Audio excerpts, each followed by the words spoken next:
How are you? Cassie. Nice to meet you. Good.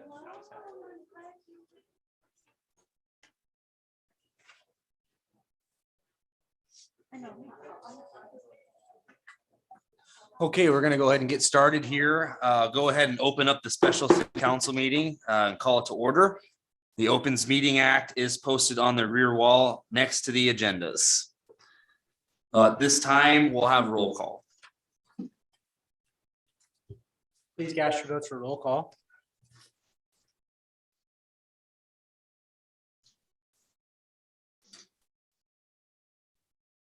Seven council members are present, Mayor. Okay. Thank you. The first item for this special city council meeting is Keene Memorial Library Expansion Project Update. We have here members from Tetrad Property Group, as well as our library director, Lori England Biggs, Linda McLean, member of the library board and also part of the steering committee, and then Denise Kai, who is the Friends president as well. So before we get started, I do have a PowerPoint from Tetrad here I'd like to pass out. So if I can get a motion to receive. Councilman Jensen. Make a motion to receive. Councilman Legban. Second. Okay, cast your votes.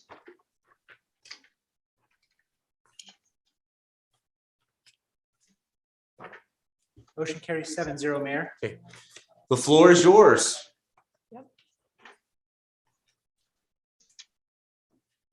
Good evening, Mayor, council members, Laura England Biggs, Library Director, Keene Memorial Library.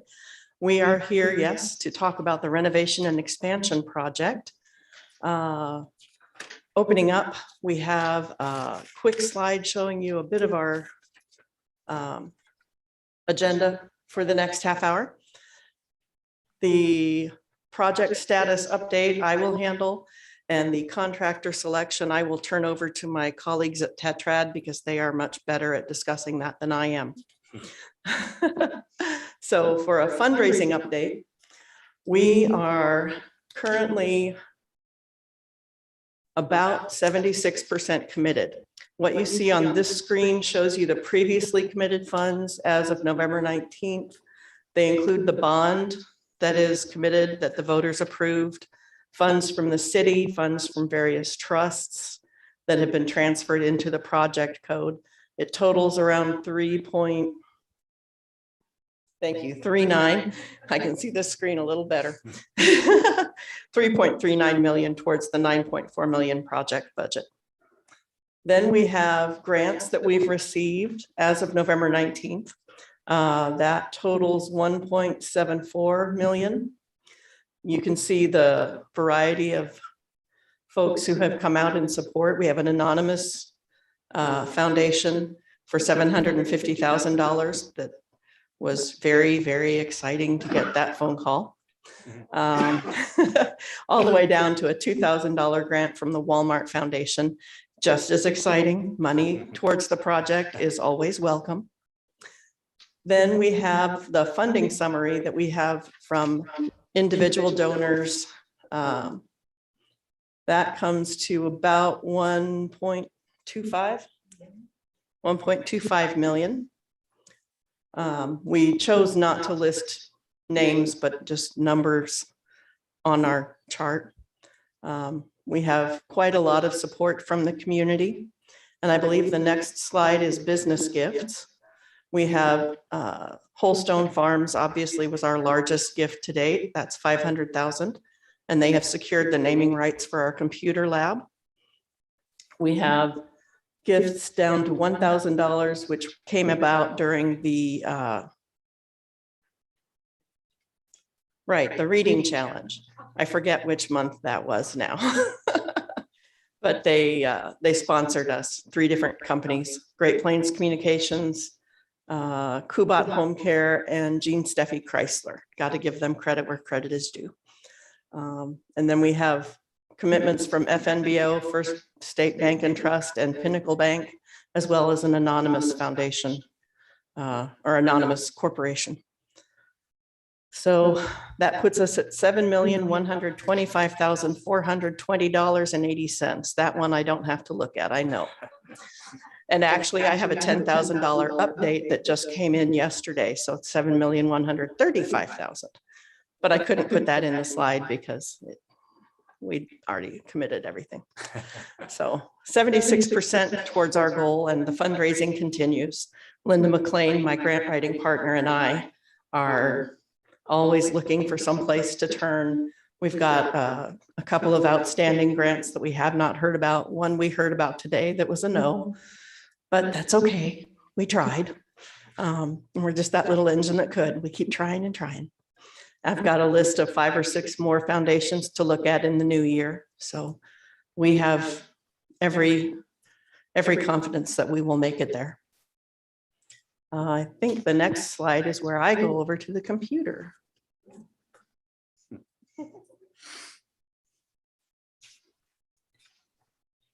Good evening, council. My name is Cassie Pagan. I'm with Tetra Property Group, 10340 North 84th Street, Omaha, Nebraska. We're super excited about the project. I would say in the last 6 months in particular, we've made tremendous headway, not just with fundraising, but as we continue to progress with design. So part of the reason why I want to speak a little bit tonight about the contractor selection, because ultimately that's what will be in front of you later tonight, is how we have moved forward with that. Some of the decisions we had to make. I'll actually have Alex come up here in a little bit. Alex Henry, he's our project manager that will be running the project on our behalf with the city, to kind of talk a little bit more detailed. But first and foremost, when we first started this project about a year ago, I think our initial contract was approved.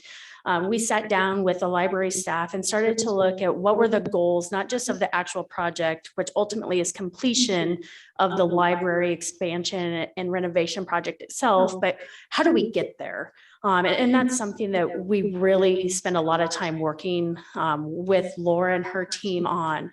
So we sat down, we worked through a lot of things. Obviously, schedule was one of them that was going to be critical. Knowing that there were some constraints, not just with financing, but resources, being diligent with the taxpayer base, making sure that was involved, knowing that we were entering a time a little bit at that of unknown as it related to COVID. And I would say even since then, we've had some impacts to that as it relates to supply chain materials, pricing, labor, you name it. So navigating those.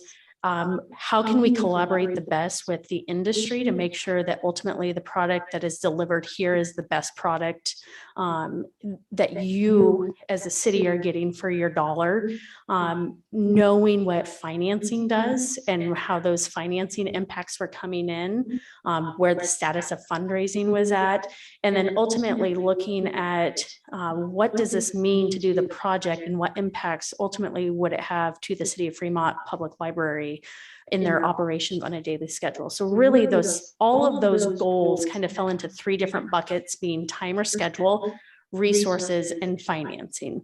So with that, we started to take a look at what made the most sense to deliver this project in the most efficient and cost-effective manner for everybody. And it really kind of came down to 2 different delivery methods.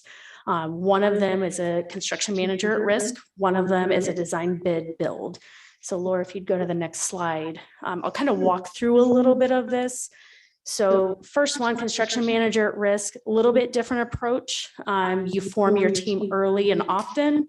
You have a lot of input from that general contractor, the architect, which the architect contract, I believe, was approved in January, maybe early February of this year.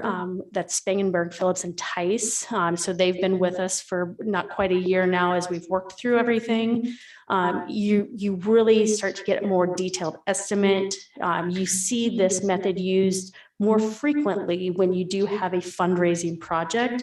I would be a little bit remiss if I didn't point out, we work a lot on projects that have a fundraising component to them. And because of this and some of that uncertainty and unknown, it's one of those that it helps protect the city ultimately working through some of those. So that's why we took a look at this. You're also getting that input and real-time information from the contractor on what things are costing, timing, what they're seeing in terms of labor, what that looks like. One of the bigger things with this model is it actually helps transfer some of the risk from you, the owner, to the general contractor. And when I say that, it's transferring the risk of the costs. So ultimately that contractor absorbs the costs. Sorry, I talk with my hands, so I feel like if I whack this thing, you can laugh, it's okay.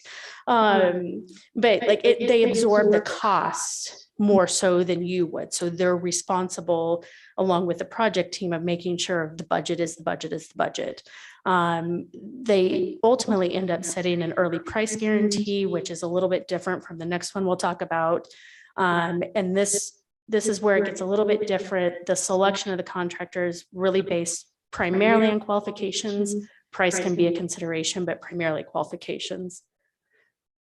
The other option that we evaluated was design bid build. This is more of a traditional method that most municipalities, most forms of governments are typically used to seeing. And quite frankly, even private companies a lot of times will go this route. We're actually working a couple of projects right now that have this, and it is a private organization. There's pros to this one that would outweigh pros and cons to the other one. But primarily the difference here is you don't have your contractor on board until you've gotten all the way through design, and they're bidding through design documents. So you don't really have control of what that ultimate price is. So a bid day, essentially what happens is you have a handful of contractors that come in to bid. Whatever their bid is, it could be well over what your budget is. And you won't know that until bids come in. Where the other model, the CM at risk, or CMARS, I like to talk in alphabet soup. You know right up front what that project budget is. So as you're going through there's some things there. You, the owner in this model, take on the risk. 100%. It's not a shared risk amongst the project team. The other risk that I would say you run in this version is the lowest price isn't necessarily always the best contractor. You would like to think that, but sometimes it isn't. And I think we've all probably seen versions of where that's not the case, but that is part of the issue that comes up to this model. Otherwise, at the end of the day, they both build, you both get delivered a project, but there's some of those upfront risks that you weigh. And as we start looking through things, you go, okay, how does this line up with the goals and objectives we originally set for how we're going to deliver this project? Laura, would you go to the next slide? So then the next part of it that we looked at was how does the selection of the general contractor line up with what we're going to do to deliver the project in terms of schedule, knowing that there are some schedule constraints that we're trying to work through. What has the least impact to the city and to the library operations. So this first one, if you take a look at it, you can see through the construction manager at risk up top, there is kind of that whole project timeline from start to finish. You go through, you select your owner's rep, your architect, you start programming some schematic design. You would get your construction manager on board to help start with some of that early process, the early pre-construction, estimating what that looks like. Within that time frame, that's when you would come back and that construction manager at risk would give you that guaranteed maximum price. From there, you finish out the last part of design, you start construction, you're done. Next. Design bid build. There's a little bit of a difference. You still have all the same steps, but really the big difference would be selection of general contractor. And if you see that comes later in the process, which then it extends out when construction starts. Generally speaking, and over the course of all the projects we've taken a look at, I went back through and evaluated those that we've done under construction manager at risk versus design bid build. There is about a 15 to 20% difference in schedule. Meaning that with a construction manager at risk, you do speed up the schedule significantly more than you would through a design bid build. Next. So then the other part we look at to make sure that we're fair competition, making sure we're getting the best price amongst everything. We took a look at how the selection of everybody happens.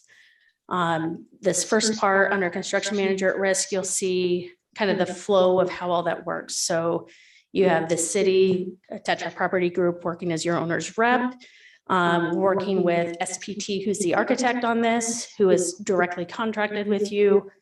Then working through the contractor. Under this method, there is an RFP process that Alex will go into more detail on that was done. From there, then there's also another RFP process that happens with all the subcontractors. So really you're getting two levels of competition, if you will, not just with the general contractor, but also with all the subcontractors. Next. Under design bid build, fairly similar format. However, the competition really happens at the general contractor stage. So that's where you see it, and they work with their subs, whoever they may be. You don't necessarily have control and reign to be able to control costs there. Whatever they come in with their number is their number.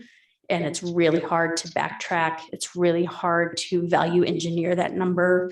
I would tell you, not just in my role now, but I previously worked for a municipality. When we would have issues like that, we often had some bids that would come in over what the budget was, and we'd have to reject bids and start all the way over. So with that, and after sitting down and walking through what this looked like with city staff, we made the decision that it was best, given the project type, given all the information we had, given where we were at, knowing fundraising was a critical component to go this construction manager at risk process for the general contractor. Alex Henry, our project manager, he's going to go through all of that. He actually kind of ran that process for us on that behalf. And so I'm going to let him, because he is the expert on that part, go through everything for that. Thanks, Cassie. Alex Henry, 10340 84th Street, project manager for Tetra Property Group. So the RFP process, as Cassie stated, we've done this on multiple projects. We do it for the architect and the contractor, so it's something that we do for most projects that we do. We reviewed it with the city before we went out to solicit firms. We solicited a big group of firms for the proposals. Of those firms that we solicited, there was 7 firms that submitted. So pretty good range of responses there that we were happy with. Listed on there, we did this in February, got responses in March, and then we did the review. From the review with asterisks there, we denoted the top 3. So going to the next slide. The RFP process really states when we put together an RFP, we're not really looking at a full-on bid. We're looking more as a team. We see this as a value add to come on board with the architect to really work together to make sure the city's getting the best dollar for the project. So within this RFP, it's more qualifications based. Each of the teams submits their project team with their experience. We think this is really crucial to the project because you as the owner want to know you have an experienced team, but also a team that, from us having experience working in the industry, we kind of know who some of the people we want to stay away from, some of the ones that are not. A lot of the contractors, these project managers will bounce around to different firms. So TPG ourselves has a good idea of working with all of these firms and just kind of knowing who is a good fit for this kind of a project. Another thing we look at is relevant project experience and relevant projects. Your guys' project, we want someone that is experienced in building, doing renovation work, also schools, libraries. We think that's important. We don't want to have someone that's used to building metal buildings that's not relevant to this project. So we look for that.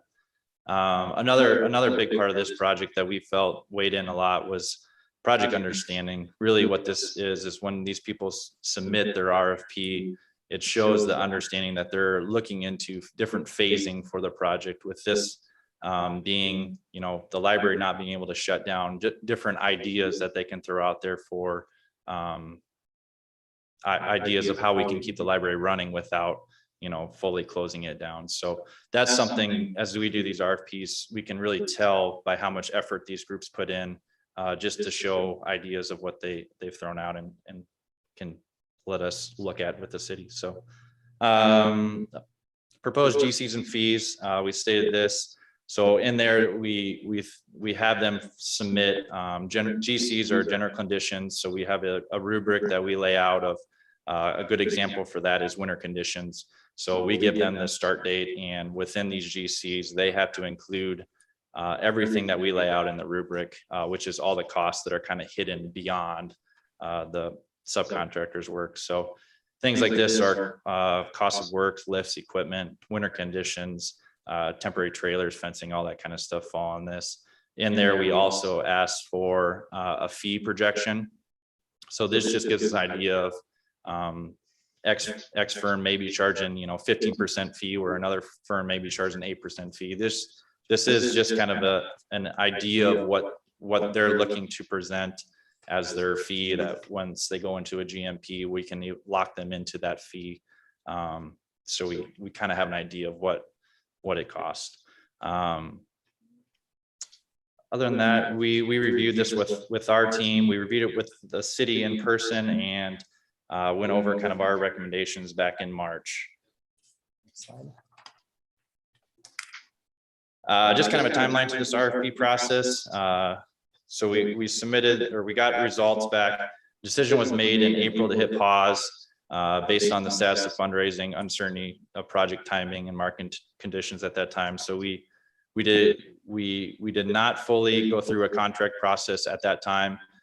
We decided to push pause and really hold where we were at with the architect and the contractor. So fundraising continued, substantial progress was made Labor Day. TPG and the team continue to monitor the market conditions. As you are well aware of conditions these days, just with materials and workforce has changed. So by mid-October, fundraising was in place to bring forward contracts. This was a time we felt over 6 months really had passed, that since we put out this RFP, we felt it was good to see really how firms have changed from that 6-month time lapse. One of the big things there is project team, who we're working with it being over 6 months, teams had not held project managers or superintendents. They had to go on to different projects. So we really wanted to see who people were holding for the job. Same with their fees, with people really with how the market is. You'd be surprised with how busy people are also. And we felt it was good to go out there and really see who was still interested and really firm up those numbers from what we had originally had. So we went back out to the top 3 who we had selected or recommended before. Of those 3, 2 submitted, and those were Boyd Jones MCL. Another review was done with the city team to kind of update that information. From this review, MCL Construction was the one that was rose to the top. When we went out to do the next or the second fee proposal, that kind of thing, their team stayed mostly the same, other than a superintendent, which we felt the one that was replacing him was not a decline or loss there from the city side. Otherwise, they kept the same team. Really, there was no fees up front that for them being on board. So we felt they're a good partner, and they have a really vast experience within schools and libraries. Of all the schools that they really did, a lot of them included a library that was a good size. Best understanding, really, we felt they had they gave the most effort into the phasing of the project, which myself, I thought was very good from their standpoint, that they could really kind of dove in and gave, I think it was 3 options that we could look at and see how it could improve the project and really overall reduce the schedule by different ways that they were looking at it. Overall client experience, they were willing to work with us, no issues. The architect, the owner, and overall firm workload. As I stated before, some of these firms, we don't want a firm that has too much work going on. We want them to really be interested in this project, and we could tell from their fees and overall team that they were interested in this project. So we felt MCL was the best recommendation. Project status.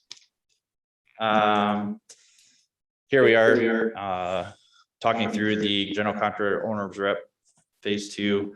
Kind of next steps are, once we get this CMR on board, we'll go through finalizing design development and construction documents. With this CMR on board, it's going to give us a better idea of, they can give us a live, up-to-date budget of where we're at before we get done with the documents. So this will be very helpful in this process. We will then look to set a GMP in the spring and solicit subcontractor input for the job while continuing the fundraising efforts. Groundbreaking looking to start between the April-June of 2022 range with site mobilization and start of construction. Look to move the library July 2022 and a projection on completion in July 23 to September 23. So that is.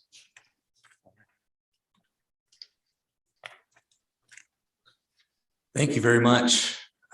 Is there any questions for Tetrad or members of the library about the project? And I'll just start by saying, number one, just an amazing job done from the fundraising side. It's a lot to raise. We had the $2 million bond, but then to get to 9.4, that's a lot of money that needed to be raised. And I know it's just fantastic to see just where we're at right now and the excitement behind the project to be able to groundbreak next spring. And just want to say thank you for all the efforts that were done in the fundraising part, because that was where the rubber meets the road in regard to this project. Are there any questions for Tetrad team or library staff?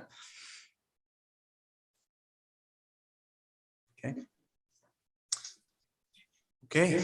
Well, thank you very much for the update. Take a motion to adjourn the city council meeting. Councilman Gibson. So moved. Councilman Legman. I will second that. Cast your votes.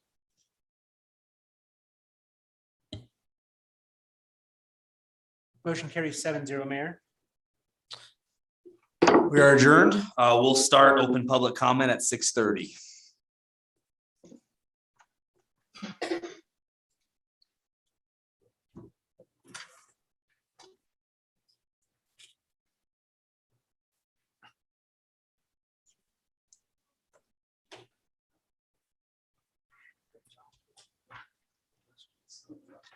Silence is good.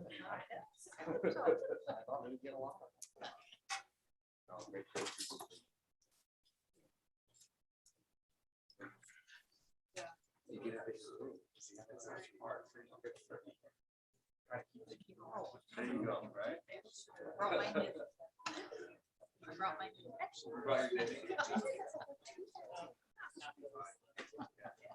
I saw Alex earlier because I was going through it.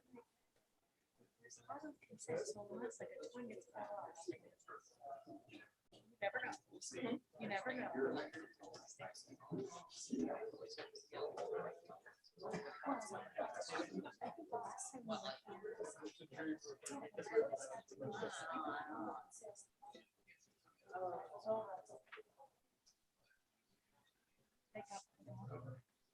it was also when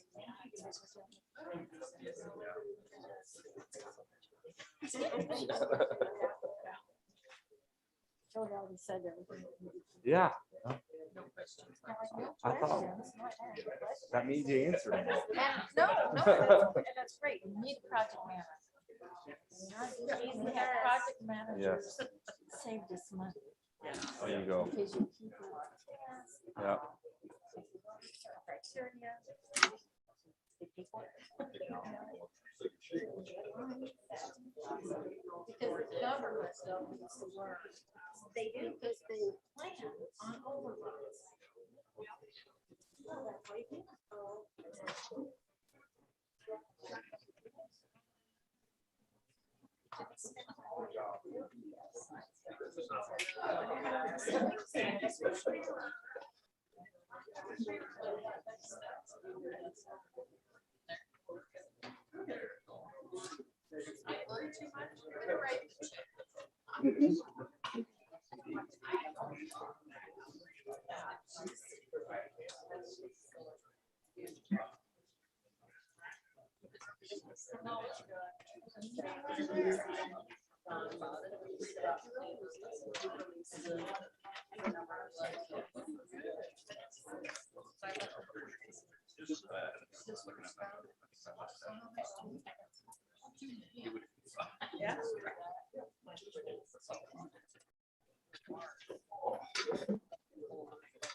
Okay, the time is now 6:30. It's open public comment.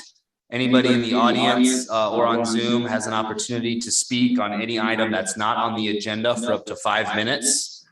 If you do, or if you're in the audience and like to speak, please come up and sign in the sign-in sheet. There's also comment cards in the back as well. So we'll have between now and 7 o'clock. Dean, how are you?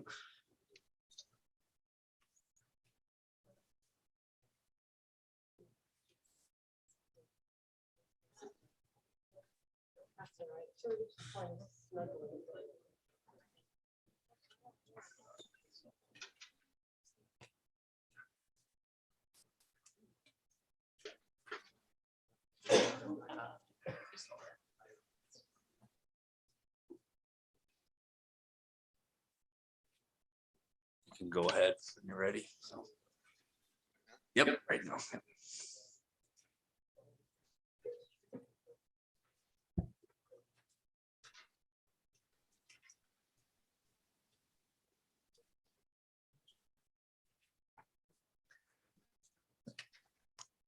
Name is Gene Schultz. I live at 2306 Gene Drive, Fremont. I just have a short question, or maybe it's a suggestion for the mayor. Have you given any thought, or do you plan on forming an advisory committee to help you in your search for someone to fill the 2 new city administrator and utility manager positions? It's probably not an uncommon practice, and these are 2 critical jobs for the city. You might get some valuable input, but you would still be making the final decision. What do you think about that?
Go ahead, Larry. Yep.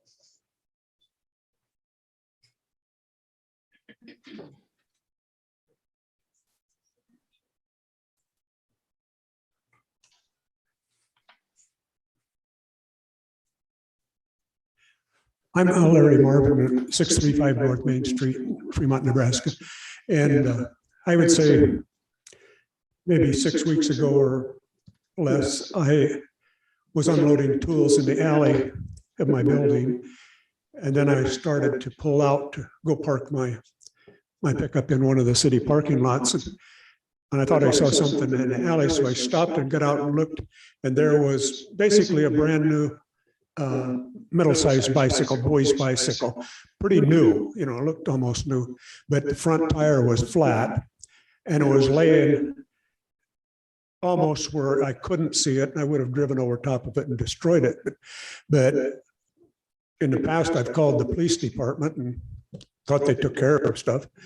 And then about 5 days later, I was kind of returning tools to the back of my building, and there was that bike was still sitting over there where I had taken it from the alley and put it up behind Edward Jones building against the Schweizer building or Belvia's building, and it was still there. And so I called the police number again, not the 911, but the business one. And she said, "What's your age? What's your birthday?" And so I told her the birthday, and I said that they hadn't done that yet. And pretty soon the bicycle disappeared. And then someone said, "The police department does not take and pick up bicycles. So if someone steals a bicycle and abandons it, do we have a system in the community so that people can tell you that their bicycle is stolen and the description of it? And so when we find one like that, do we have a way of posting that for the lost and found people? Because to me, it's either lost and found, if it's stolen or whatever. But it was too good of a bicycle, just throw it away because it was basically new. And so someone said, "Well, the cops don't do that anymore." And so if they steal a bicycle, that's not law and order. The cops don't do anything. Do we pay them to do nothing? Because if someone steals your bicycle, they should be looking, if it's a blue bicycle, they should be kind of looking for it or whatever.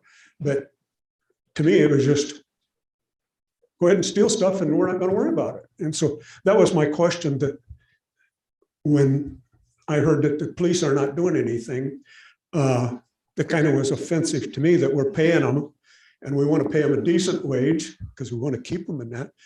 But if they're going to sit there and not do anything, I object to paying people to do nothing. And so you're the ones running the town. And so you might want to check into that to see if there is a way, because if it was a flat tire, and I told Lieutenant Rodney over to the Salvation Army, I don't want to be helping buy brand new bicycles for kids every year. So he says they have to wait 3 years. So there's at least that. But I thought if they were destitute and couldn't afford to fix their tire, maybe Salvation Army or some organization could pay one of the 2 bicycle shops to fix the tire for them, So charity, I'd rather pay for fixing the tire than to have them throw it in the street and have someone run it over. So we have to buy another bicycle for $50 or $200 or whatever it is. But that was my question, is it sounded like the police aren't doing anything about it. And I wonder if you people are doing anything about it. Thank you.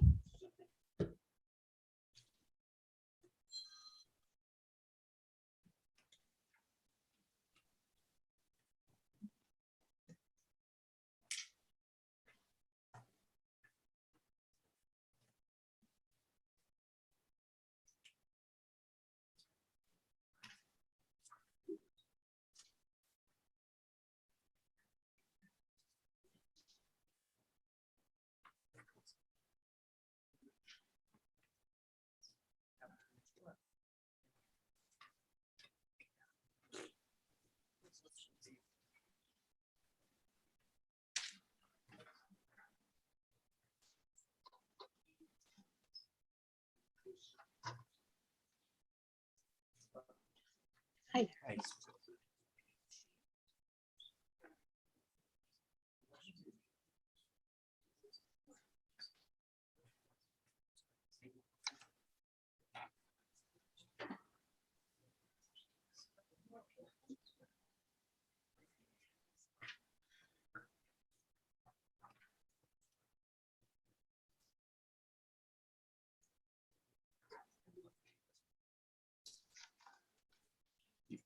Go ahead.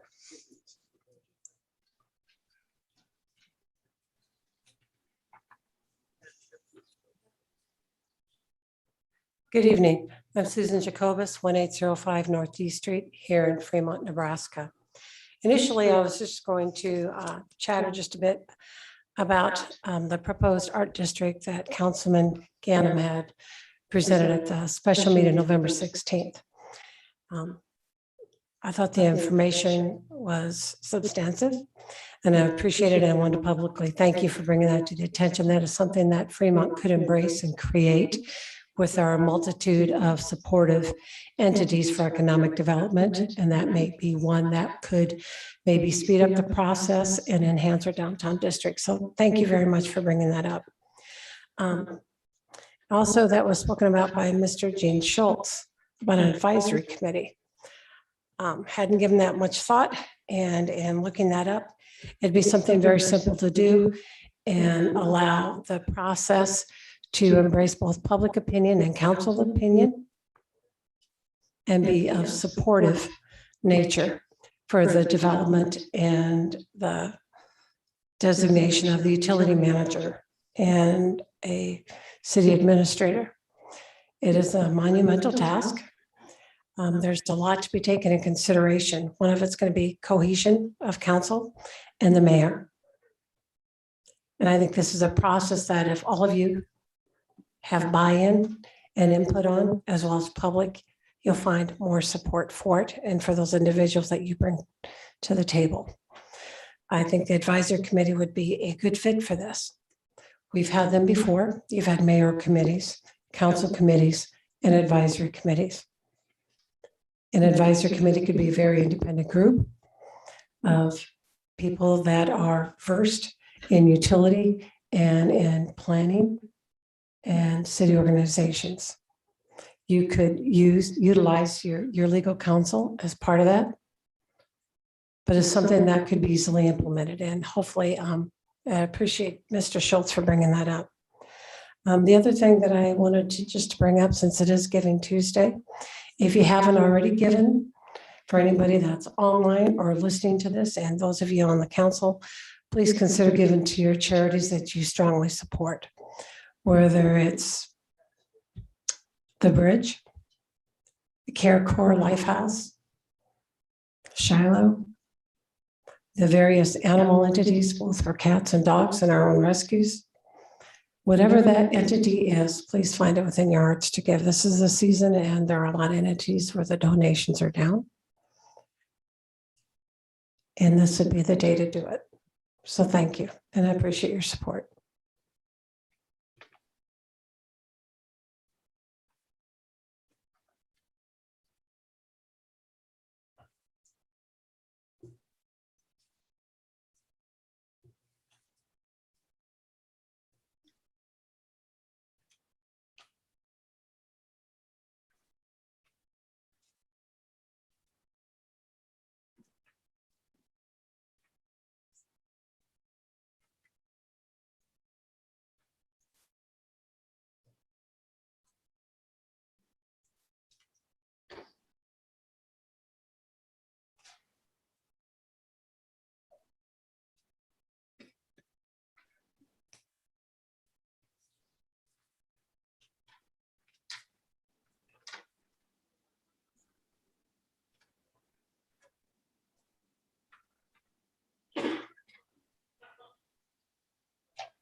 Ray Tuff, 1825 North Keene, Fremont.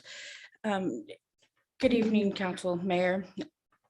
On July 13, 2020, our Facebook group received several reports of a dog named Maya being thrown against the wall out at Yorkshire Apartments. After a long battle, we were able to get the dog taken for x-rays, and it was determined that the dog either needed to be euthanized or the leg needed amputated.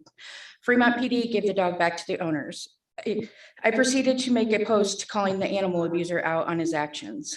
On July 15, 2020, at 9:28 a.m., Officer Butts with the Fremont PD called and asked if I would take the post down due to the abuser being harassed at work. I declined. Officer Butts stated that the owner claimed the dog fell off the top bunk in the middle of the night. I informed that that was not true and provided copies of my text with the female party. On July 29th, 2020, at 2:01 p.m., I received a call from Officer Butts asking again to take down the post as it was harassing the owners. I declined again and gave him the estimate to fix Maya's leg and asking him to have the owners surrender the animal and surgery would be done. Officer Butts stated that the dog was surrendered and getting medical attention. On August 1st of 2020, I spoke with our vet and confirmed that Maya was never brought into him for care and he was aware that I would cover the fees. During this time, Fremont PD did not make entry into the owner's apartment, even though both owners were currently on probation for animal abuse or for child abuse. Never did they check welfare on the dog Maya. Fast forward to August 11th, 2021, Fremont PD was notified that the same dog was in horrible conditions and began an investigation on 9/11 and finally arrested Janelle Winters on 9/23 on a felony case of animal abuse. When Maya was removed from Janelle Winters and Matt Hughes' care by the new CSO officer, Kelly Brown, she was put under the custody of NHS and was taken to urgent pet care in Omaha. If you look at the city contract with Forever Homes, Exhibit B, services provided by Forever states that impounded animals shall be treated in a humane manner and shall be provided appropriate medical care.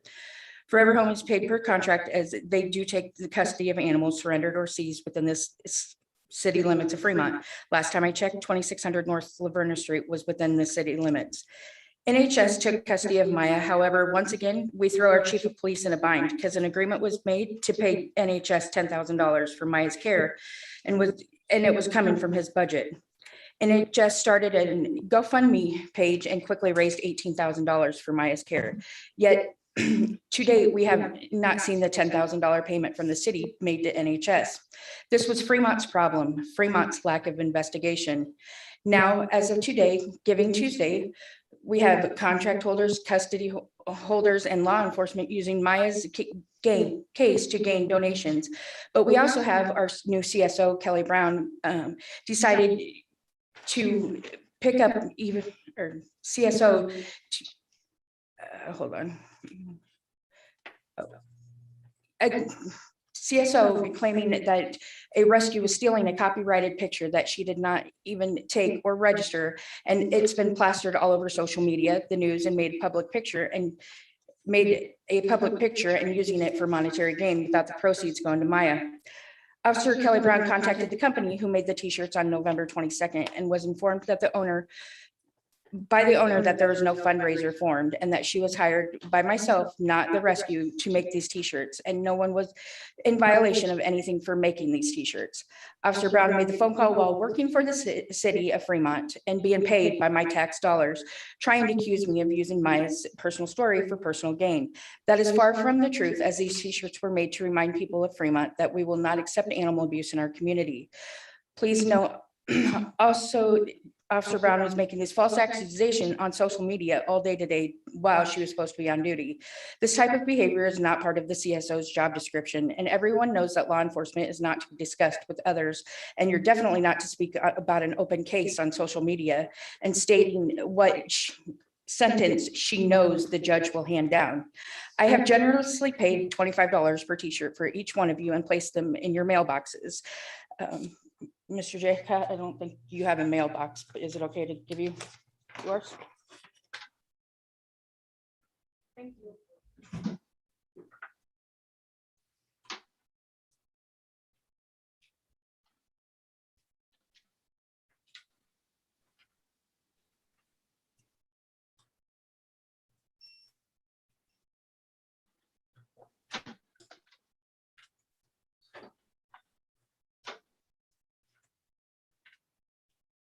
Can you come sign in, please? Oh.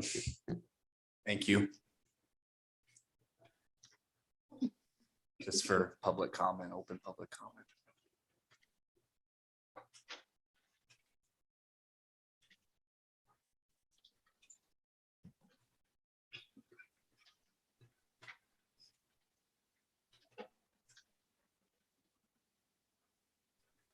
You can go ahead.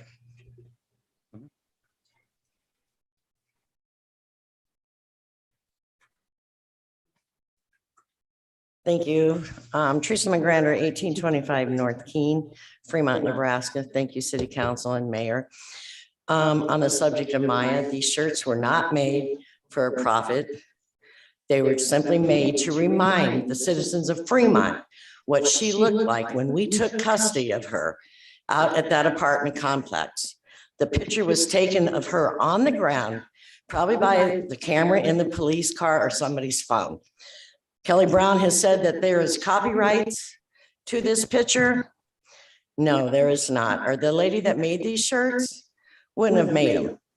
We all know about the copyright for pictures. Anytime she posted it on Facebook, it become public. We want Fremont to remember what Maya looked like when she was given and taken into custody of Fremont by the Fremont Police Department. Not how she is doing good, how she is doing today, because thank the Lord that she is alive and she's able to walk. And she is a survivor and she's a fighter.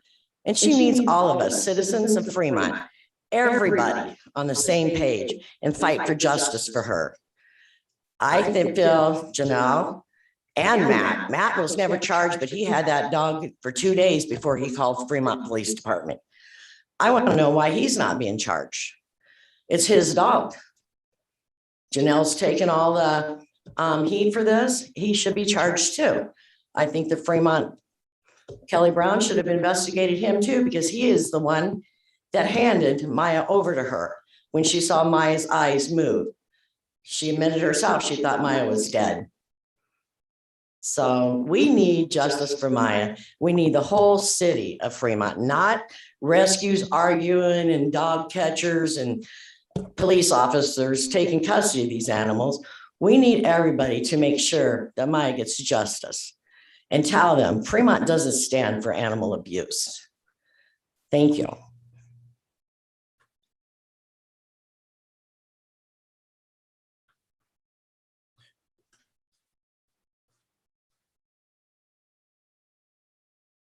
So we have about 8 minutes left in open public comment. Anybody on Zoom or here in the chambers that would like to speak on any item that's not on the agenda for up to 5 minutes. There's also comment cards in the back.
With this weather.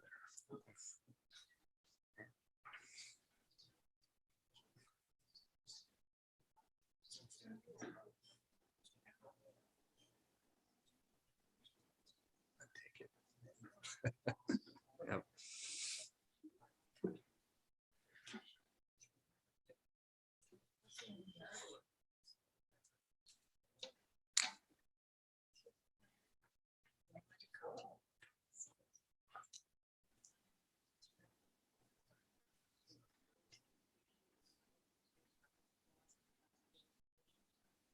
Okay,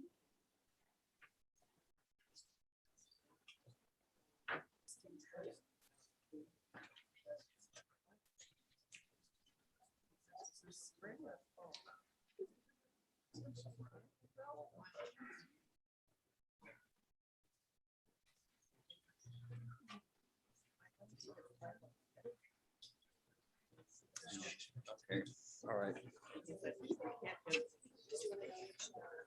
I didn't think anyone's going to get anybody here. Okay. I don't know if I see anybody here. I just need if somebody's here. But they don't let us know.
I did. Yeah.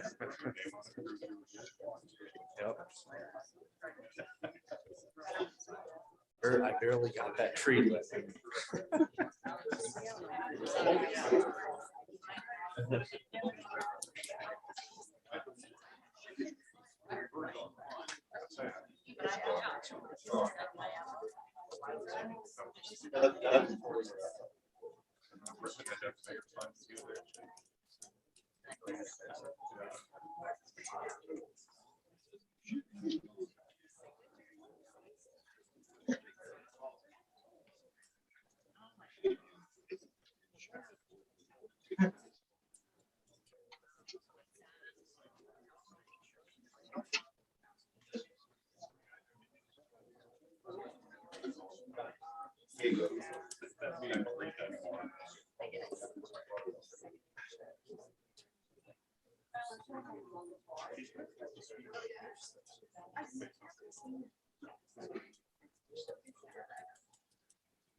Hey.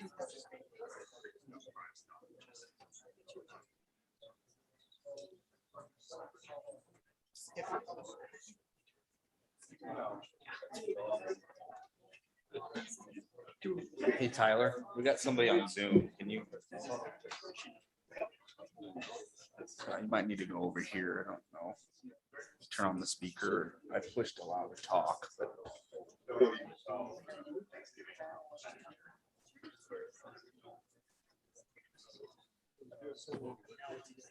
Is someone on Zoom? I have.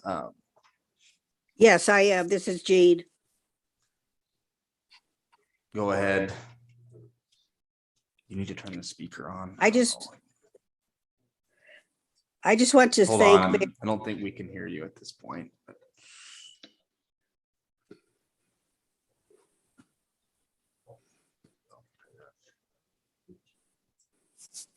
Okay, go ahead. My name is Gloria Yerger, and I want to thank Mayor Spellerberg.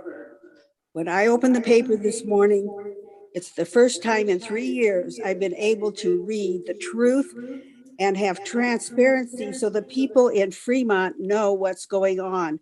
And I want to commend you for putting the information out for all of us to know. Thank you.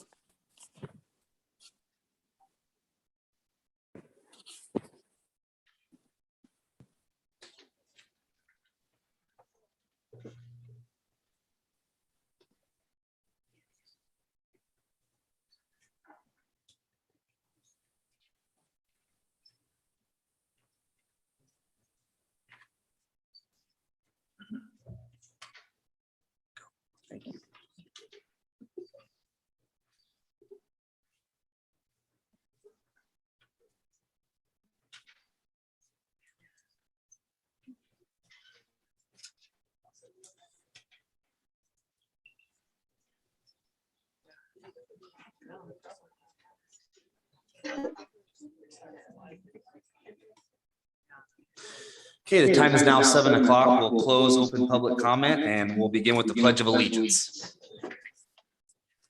I pledge allegiance to the flag of the United States of America and to the republic for which it stands, one nation, under God, indivisible, with liberty and justice for all. I'll now open the Board of Equalization meeting and call it to order. The Opens Meeting Act is posted on the rear wall next to the agendas. This time we'll have roll call. Please vote for roll call. 7 council members are present, Mayor. Item 1 is Resolution 2021-174, levying a special tax and assessment in the amount of $425.83 against Jensen's. This is at 249 West Washington to pay the costs of weed and debris removal and assessment. We'll have staff report. Mayor and council, this item and the 2 items that follow are assessments for properties that needed to be cleaned up by the city. We're looking to recover the funds that we expended to do that. In addition to that, there's an additional $20 charge for both the filing and ultimately the release of those. I'd be happy to answer any questions you may have. I'll do my best to do that. Any questions for staff? Any comments from the public? Any additional comments from council? I take a motion in regards to this item. Councilman Yerger. Move approval of resolution 2021-174. Councilman Gibson. Second. Cast your votes. Motion carries 7-0, Mayor. Item 2 is resolution 2021-175, levying a special tax and assessment in the amount of $556.26 against, this would be at 835 North Grant Street to pay the costs of weed and debris removal and assessment. Are there any questions from council? Any comments from the public? Any additional comments from council? Take a motion in regards to resolution 2021-175. Councilwoman Ganem. I move approval of resolution 2021-175. Councilman Jensen. I'll second. Cast your votes. Motion carries 7-0, Mayor. Item 3 is resolution 2021-176, levying a special tax and assessment in the amount of $382.42. This would be against 210 West 23rd Street to pay the costs of weed and debris removal and assessment. Are there any questions from council? Any comments from the public? Any additional comments from council? Take a motion in regards to this item. Councilman Yerger. Move to approve resolution 2021-176. Councilman Legman. I will second that. Cast your votes. Motion carries 7-0, Mayor. Take a motion to adjourn Board of Equalization meeting. Councilman Jensen. Make the motion to adjourn. Councilman Legman. I will second that also. Cast your votes. Motion carries 7-0, Mayor. Board of Equalization meeting is adjourned. I'll now open the City Council regular meeting and call it to order. The Opens Meeting Act is posted on the rear wall next to the agendas. This time we'll have roll call. Please cast your vote for roll call. 7 council members are present, Mayor. Next is mayor's comments. I just have a couple things tonight. First, I would like to recognize our November 2021 service awards. The first is Edwin Patchen, 15 years of service. Edwin was hired in 2006 as a power plant statistical technician. Veronica Trujillo, 5 years of service. Veronica was hired in 2016 as a civil engineer for the city of Fremont. Zachary Klein, 15 years of service. Zach was hired in 2006 as a firefighter EMT for the Fremont Fire Department. In 2013, Zach became a firefighter EMT paramedic. And then in 2019, Zach was promoted to fire lieutenant as well. And then John Leffler, 20 years of service. John was hired in 2001 as an equipment mechanic 1 for the street department. Then in 2006, he became a heavy equipment mechanic for the street department. So again, I want to thank, we have 15 years, 5 years, 15 years, and 20 years. So thank you to all the commitment and dedication of all of our great city employees. The next thing I just like to mention, this past weekend, we had some great weather. We had our Christmas walk downtown Fremont. Was able to be a part of it with the family and hang out downtown during that day, and heard great response from business owners downtown. There was a lot of traffic. There was a hayrack ride, a lot of stuff for family, and we really enjoyed the day. I just want to thank Fremont for coming out and supporting the Christmas walk and the downtown vendors. And I actually heard some great responses too from people outside of Fremont. So turned out to be, I think, really a great event for Fremont. I want to thank all those that were involved in making that happen. That's all for my comments. Moving on would be to item 1, would be a motion to adopt the current agenda for the November 30th, 2021 regular meeting. Are there any changes to the agenda?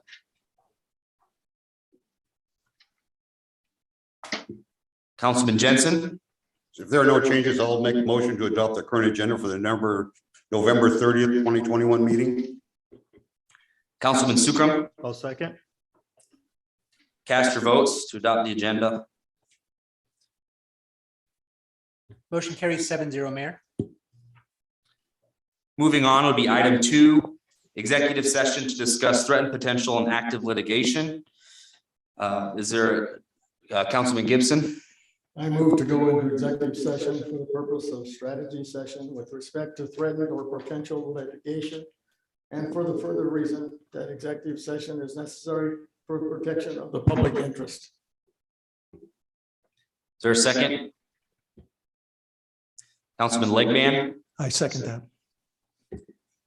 A motion has been made and seconded to go into executive session for the purpose of strategy session with respect to threatened or potential litigation, and for the further reason that the executive session is necessary for the protection of the public interest. Is there any discussion? The pending motion is to go into executive session for the purpose of a strategy session with respect to threatened or potential litigation, and for the further reason that the executive session is necessary for the protection of the public interest. Cast your vote.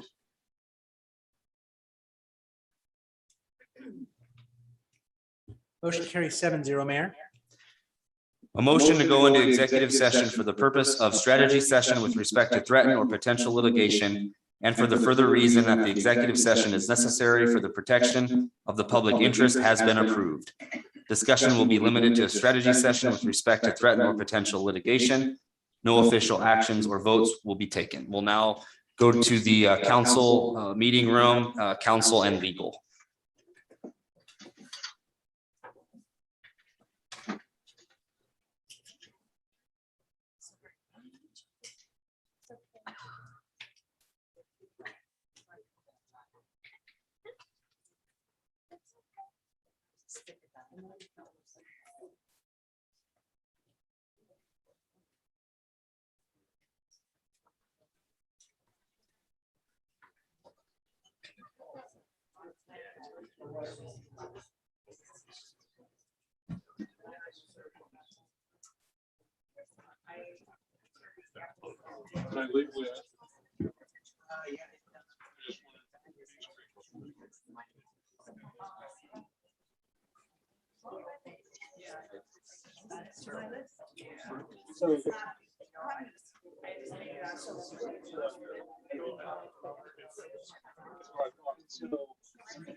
He said he was really grateful that they all lived off. He wasn't really, he just wasn't feeling it right away. Yeah, but then Molly got pregnant and then they all lived off. He was like, all right.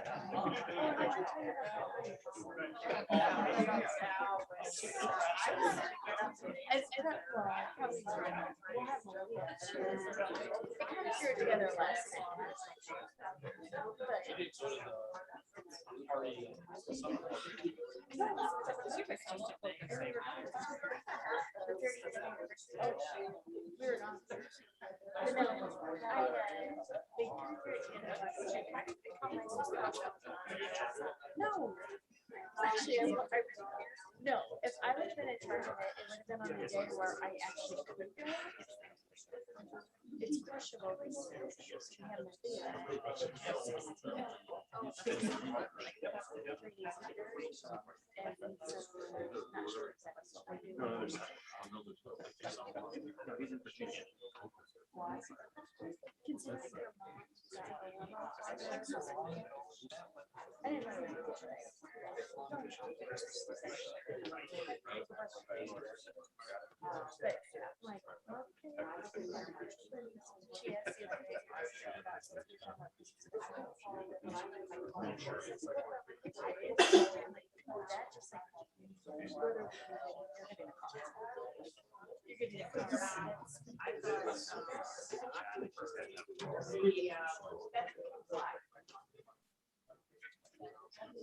No, I'm just in charge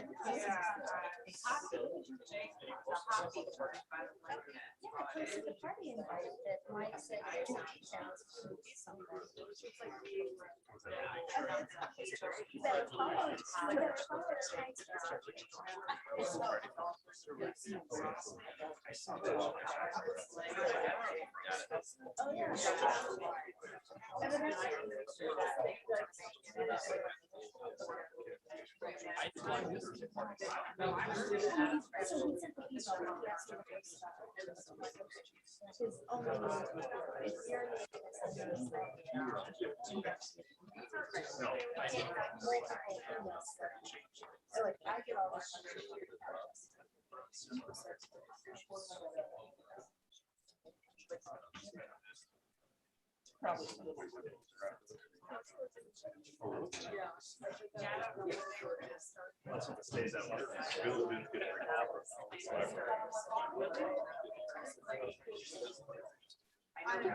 Yeah,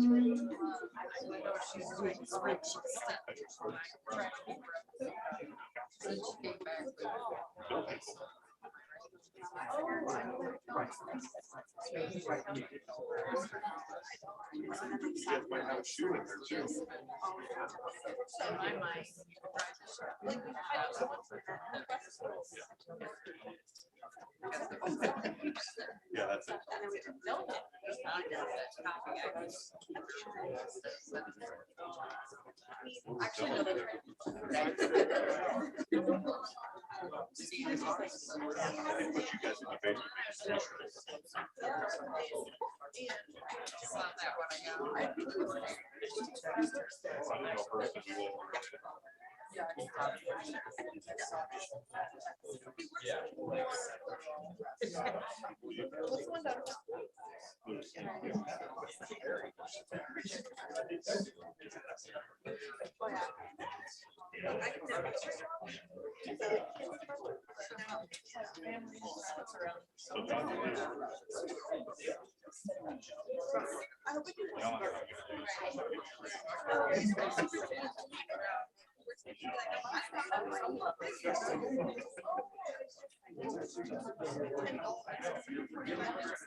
Oh, did she? Okay.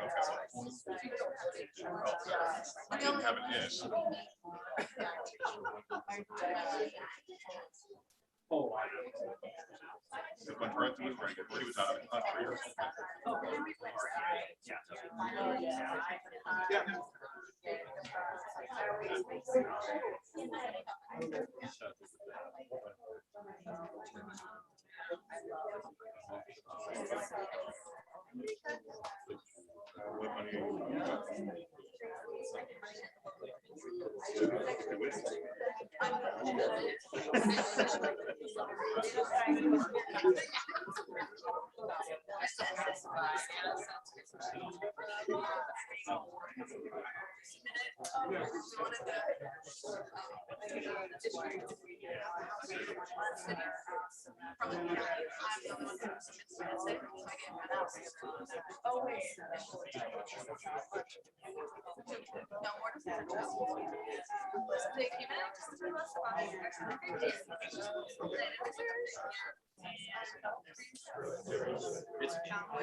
Writing that 30-minute paragraph.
You're supposed to have to show up to get into games and stuff, but they don't know who you are.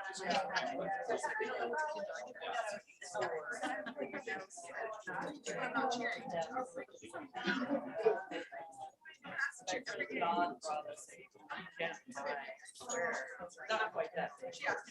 Very. Very. I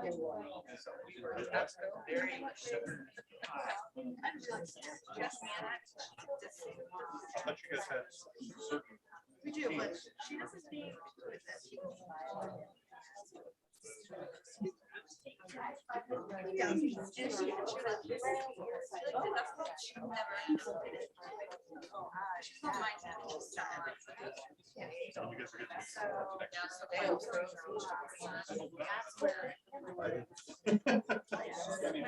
One year.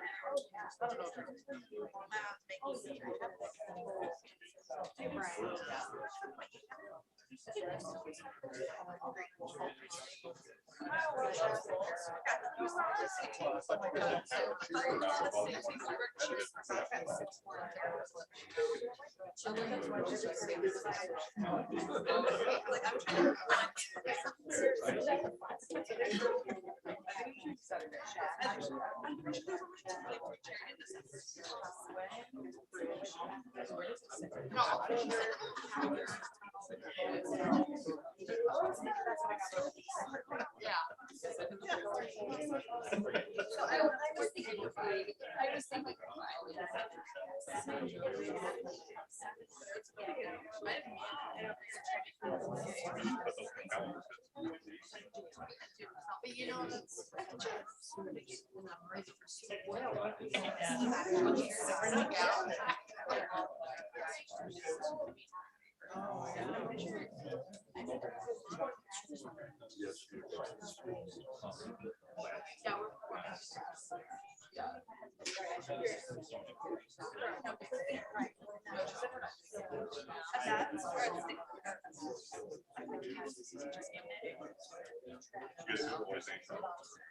No, I'm sure I just your girl. Okay. No, I don't. That's all right. I don't know. My grandparents are trying to. So then, yeah.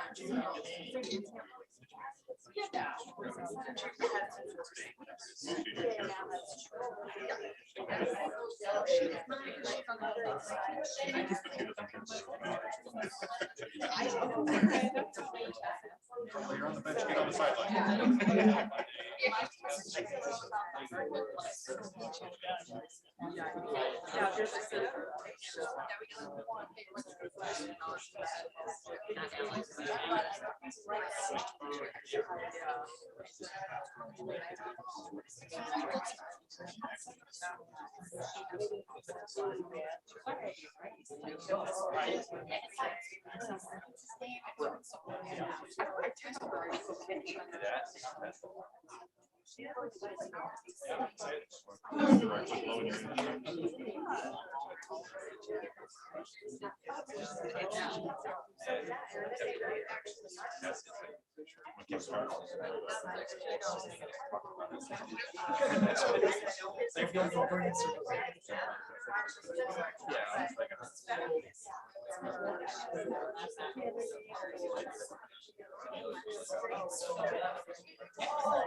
He goes, well, you're not gonna cut the tree.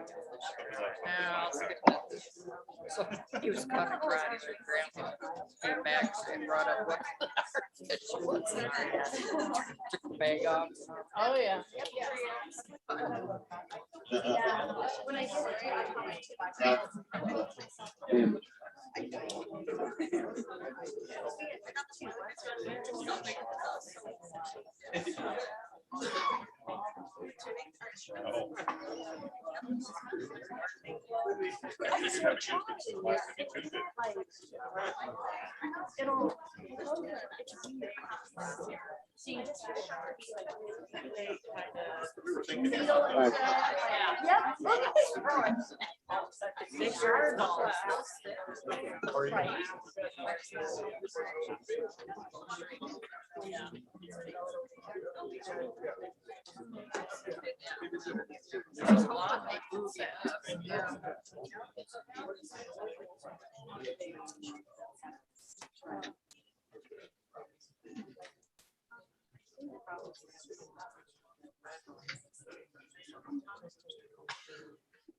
Wait on Vern. I said, keep it.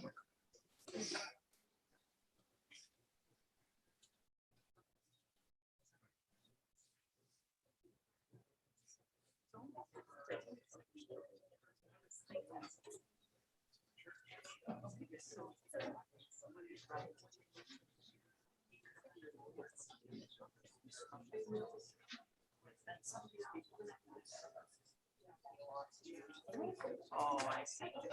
Okay.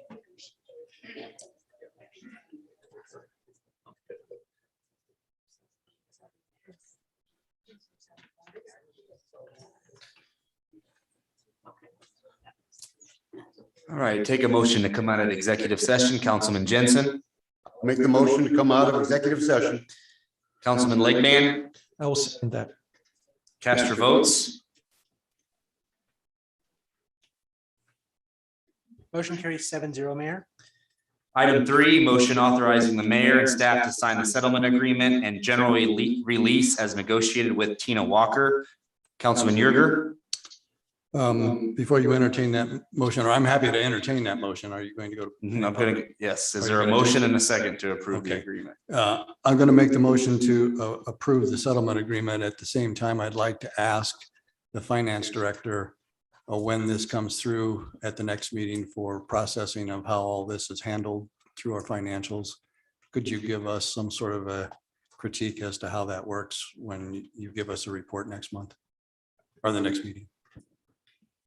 It would be just part of the portion that the city is paying directly is going through our payroll system. So it will be part of the payroll direct deposit that you see. It'll show up like that, even though we are cutting a manual check for this purpose. Okay, I just wanted to be aware on what to look for in the claims next month. This is processed, but I'm certainly entertaining the motion to approve, Mayor. Okay, there's a motion. Councilman Jensen. I'll make the second. Okay. Cast your votes. Motion carries 7-0, Mayor.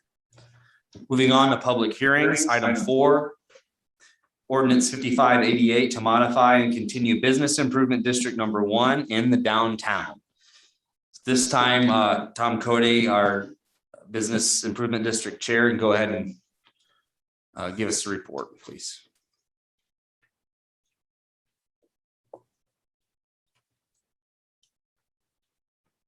My name is Tom Cody, 2625 County Road 11 here in Fremont.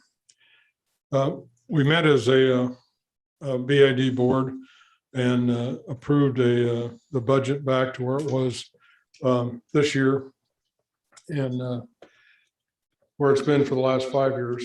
So the budget is set for our 2-year extension, and that would put the budget at $48,196, exactly where it is today.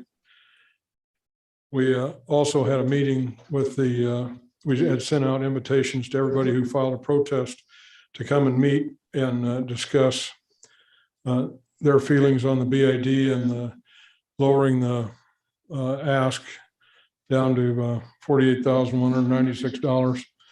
And it actually was a good meeting. We got good input from everybody. We got support to continue the BID, and had some good ideas on different projects that we can take a look at. We've got, we're checking out some costs now to see what it would cost us to do some of that stuff. And so it really was a good meeting, and it was good to talk to those property owners and explain what we're doing. And actually, they ended up talking a lot more than we did. But we listened to what they had to say, and we've changed the budget. We've got good support from most of the downtown, and we'd like to have you guys do the third reading and get this thing passed tonight. Anybody have any questions for me?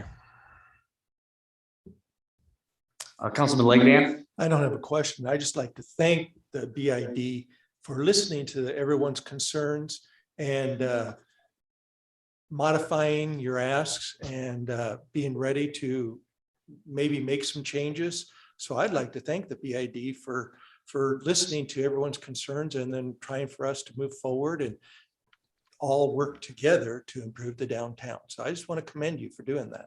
I appreciate that. I'll pass that on to the board. Councilwoman Gamma. Yeah, I'd like to reiterate that, certainly echo. It takes a lot of guts to go ahead and have a meeting with people who are opposing what your initial recommendation had been. And I think that's good to open dialogue. And hopefully we'll have some opportunities to work in the future all together as that creative district, if you want to use that as a venue. It could be something different, but to create a plan all together, a strategic plan on how to get to the vision that you created. So thank you. Thank you.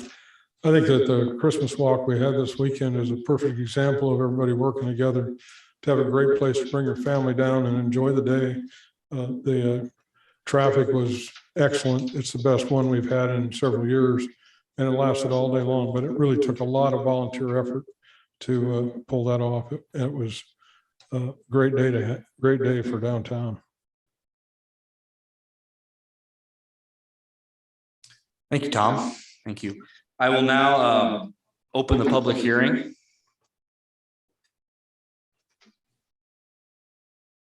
My turn. Vince O'Connor, 435 West 21st Street. I'm a member of the BID. I'm also on the Convention and Visitors Bureau, and I do have a handout. Motion to receive, Councilman Jensen. Make the motion to receive. Councilman Sukram. Cast your votes.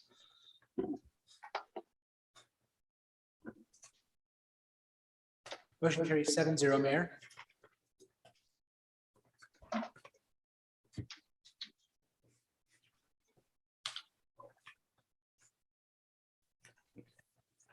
Just want to reiterate, we had some good meetings. All the protesters were invited. It was set up at a bar, but nobody had anything to drink until after we finished.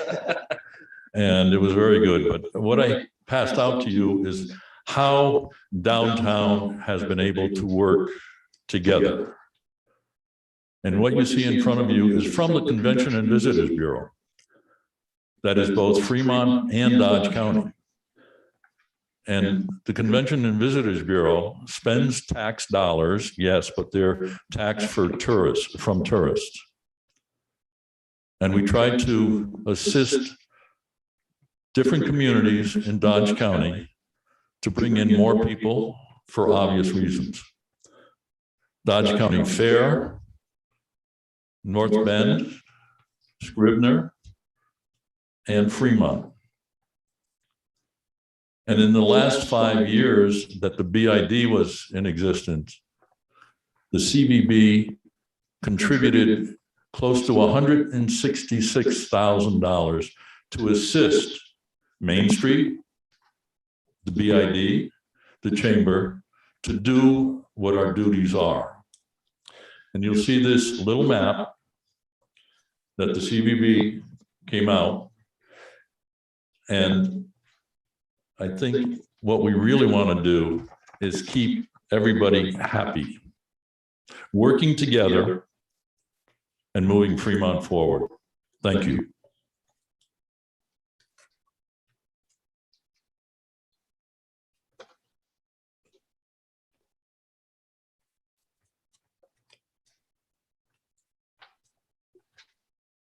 My name is Larry Marvin, 635 North Main Street, Fremont, Nebraska. And I want to thank Tom and Vince for their good reports. I did not go to the meeting because I wasn't invited. I am somewhat supportive of our BID, but I have heard from one BID member that we have $100,000 in our bank account, and that is after we have already paid for the new sound system. Yes, the sound system is paid for, and there's still $100,000 in the bank. So we do not need any taxes this year. The word moratorium is to delay. The word moratorium is a period of time of agreement or court order to wait for a specific amount of time. Something is delayed. Okay. My mathematics says that if our BID has saved $25,000 a year for 4 years, then we were only living off of $23,000 of the $48,000 budgeted. Now, $23,000 goes into $100,000 4 times, and there's $8,000 left over. And that we can use for parking along Military Avenue. Now, so we BID members have already prepaid our BID taxes for the next 4 years. That's prepaid. This looks fair to me. So no BID taxes until 2025.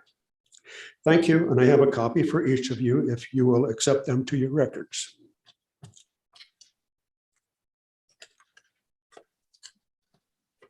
Will you accept them to your records? I'll take a motion to receive. Councilman Sukram. I'm not on. Councilman Yerger. I am. Motion to receive. Is there a second? Councilman Ellis. Second. Okay, cast your votes.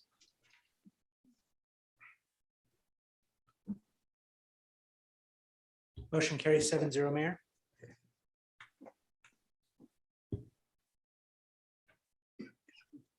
Thank you.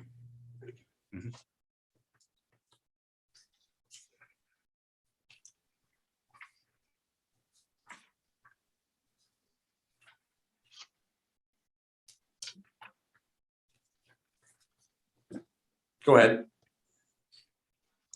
Hi, I'm Pam Hopkins, and I own Hopkins Law Office at 22060 2nd Street. I've been in business in Fremont for 25 years and care very much about Fremont and downtown. I want to thank the mayor and the council members for considering the concerns of those of us insisting on oversight and accountability. I think that this 2-year plan appears to be a good faith effort by the BID and the city council to address the scope and the purpose of the BID, and I welcome that compromise. As to the protests that have been filed, I ask that the council accept them while acknowledging the insufficient number needed to terminate the BID. I think that it's important to create and maintain a record of the concerns, or excuse me, those of the protests of the BID, so that they can be referenced back to as in 2 years when you consider what the next steps are going to be for the BID. As the mayor and council move forward, I encourage you to carefully consider who you will appoint to the board for this next 2-year term, and to be mindful that those who express disdain and dismissal of public oversight and accountability have no business serving on a public board. Thank you very much for your consideration. I have a couple of protest forms that I need to place on the record. Thank you. Sure. Motion to receive the forms. Councilman Yerger. Motion to receive. Councilman Sukram. I'll second. Okay, cast your votes.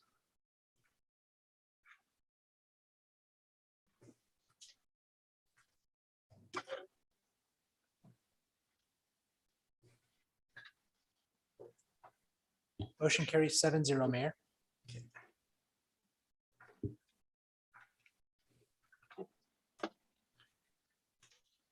Okay, any other comments from the public?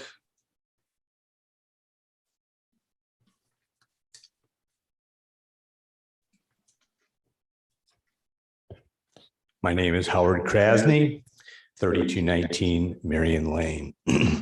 I'm here as a BID board member tonight. I simply would like to say, please let the BID continue to help keep the downtown district relevant. Thank you.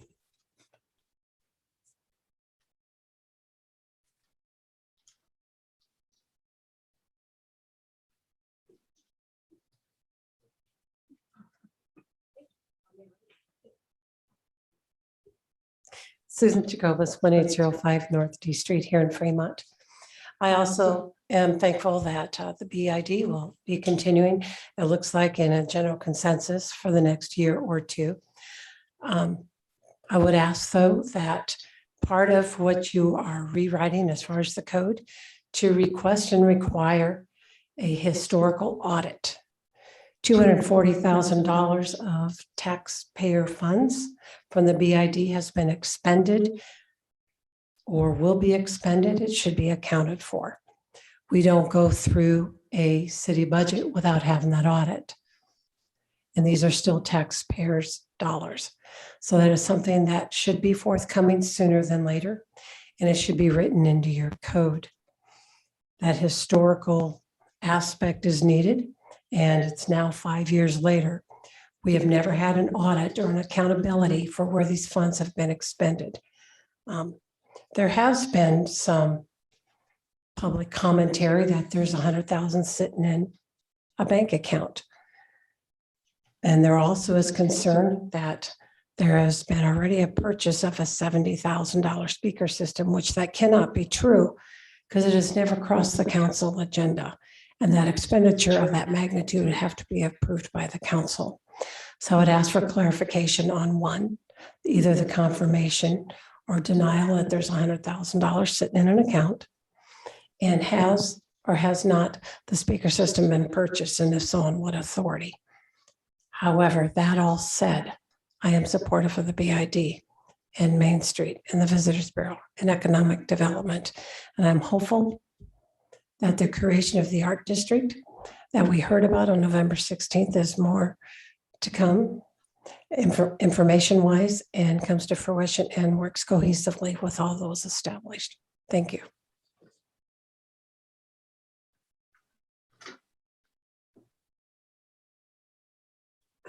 Hello, Daniel Check, 1649 North Maxwell, employee at Peterson Body Shop. As you go forward in the next 2 years, you as a council have a very big job to do and look at as far as where the BID is going to be looked at and gone. I'm going to make a little mention here of, the talks about in the future, making it fair and equitable for those that are in this main focus area and those are the outside, whether that's a 2-tier tax or whatever, that needs to be looked at. Another big question is there's a lot of homes and rental houses in there. Why are they in there? You guys have to ask yourselves, why are they in there? And look at some of the zoning. There's industrial businesses that are in there that are just zoned as downtown commercial. That really needs to be looked at as to where that really helps them. There's storage buildings and there's empty lots that are being charged the BID tax, an empty lot. And then there's also some buildings that are no longer operating businesses. There's somebody's toy room or hobby shop where they go down there, they work on their spare time on their own personal stuff. Look at how this is going to benefit those, how it's going to benefit them. And on the front of, how they look at doing the taxes in the, in the next, after this 2 years, if they do a 2-tier or whatever is done, make the ones that are on the outside not feel like, hey, we still want your money, but, we're going to keep this area. Make them still feel included. I understand that the ones that are on the outside are not going to be paying as much if you set up something like that, but it needs to be to where they still feel wanted.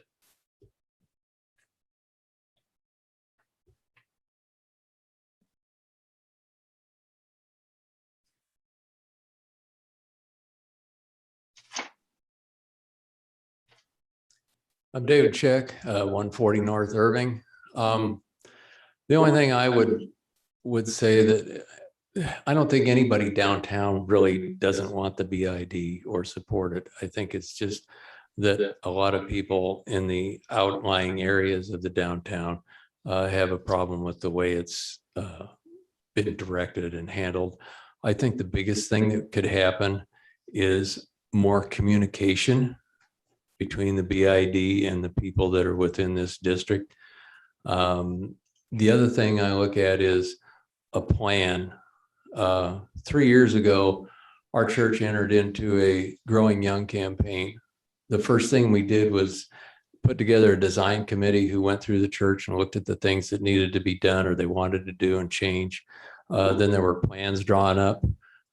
Then there was tours given through the church, and people in the congregation were shown pictures of what was going to happen, what would be done. And so it got them behind the plan of where the money was going to be spent. And we then did a campaign, and people committed to support that because they saw the plan. And over the next 3 years, the money came in. As it came in, the projects were executed. And we just finished that campaign up. And I think, you know, if there's improvements to be done downtown, and I'm sure there is, to get the people behind it, you need to put a plan forward to them and give them some idea of where their money's going to go. And instead of just saying, you know, give us some money and eventually we'll decide what to do with it. Thank you.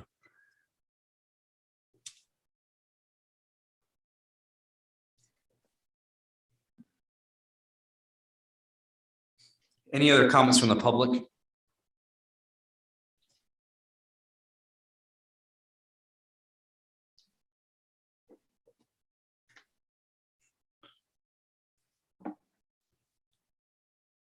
Tom Cody, 2625 County Road 11, Fremont, Nebraska. Once again, we had some really good input. I did want to point out that the speaker system has not been paid for, and that the BID still has $100,000 in its budget. And we don't have a bank account because it's all city money, and we're an advisory board. And so the money is in the city's account, and the audit is already taken care of because the city's money is audited, and it's not, there's no hidden money or no private checking account to handle that money. So we haven't sent out the request for proposal for the speaker system yet. We're holding that until we have the next board meeting. And when we do, it'll come back to the city, like all bids come back to the city, and it'll either be approved or denied or whatever needs to happen with that.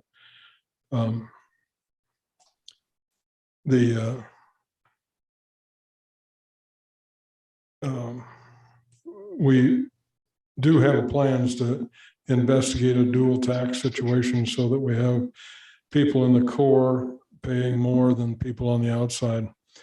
And the reason we haven't done that to date is that typically we already have it in place, because somebody with a 5,000 square foot building on Main Street has a higher value than a 5,000 square foot building on H Street. And so the one on Main Street ends up paying more than the one on H Street. That was the logic that we came up with 5 years ago when we put the first plan in place. But we are going to investigate a dual tax plan, or at least a higher tax for the core and a lower tax for the outside. And I appreciate Mr. Chick's comment that we need better communication, because that's where we have misinformation put out there, because we didn't do a good enough job of communicating in the first place.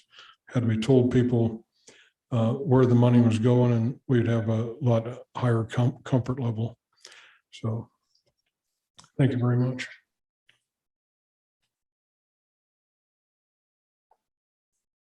Any other comments from the public?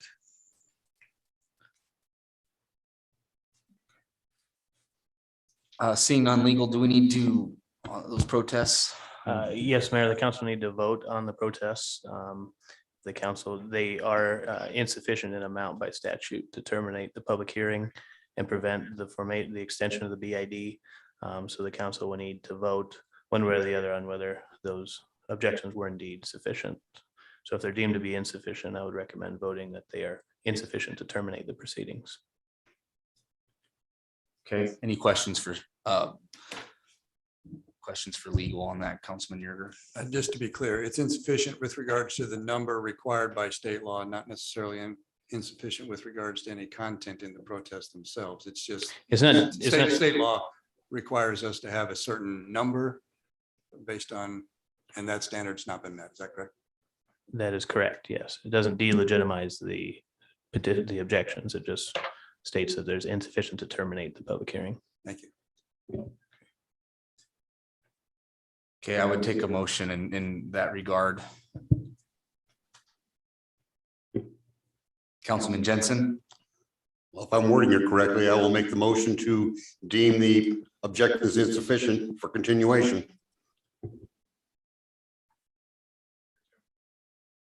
For termination. Okay. I think we're clear on it. Yeah. Okay, Councilman Legband. And I will second that. Okay.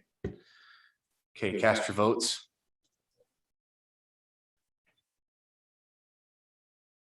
Motion carries 7-0, Mayor. I'll now close. Yeah, you can close it. I'll close the public hearing. And then, Mayor, I had sent out some revisions to council earlier today. So this, after second reading, the revisions that were in the packet for today would have to be approved as an amendment to the previous version of the ordinance. Now, I have 3 other changes that I want to discuss with council tonight.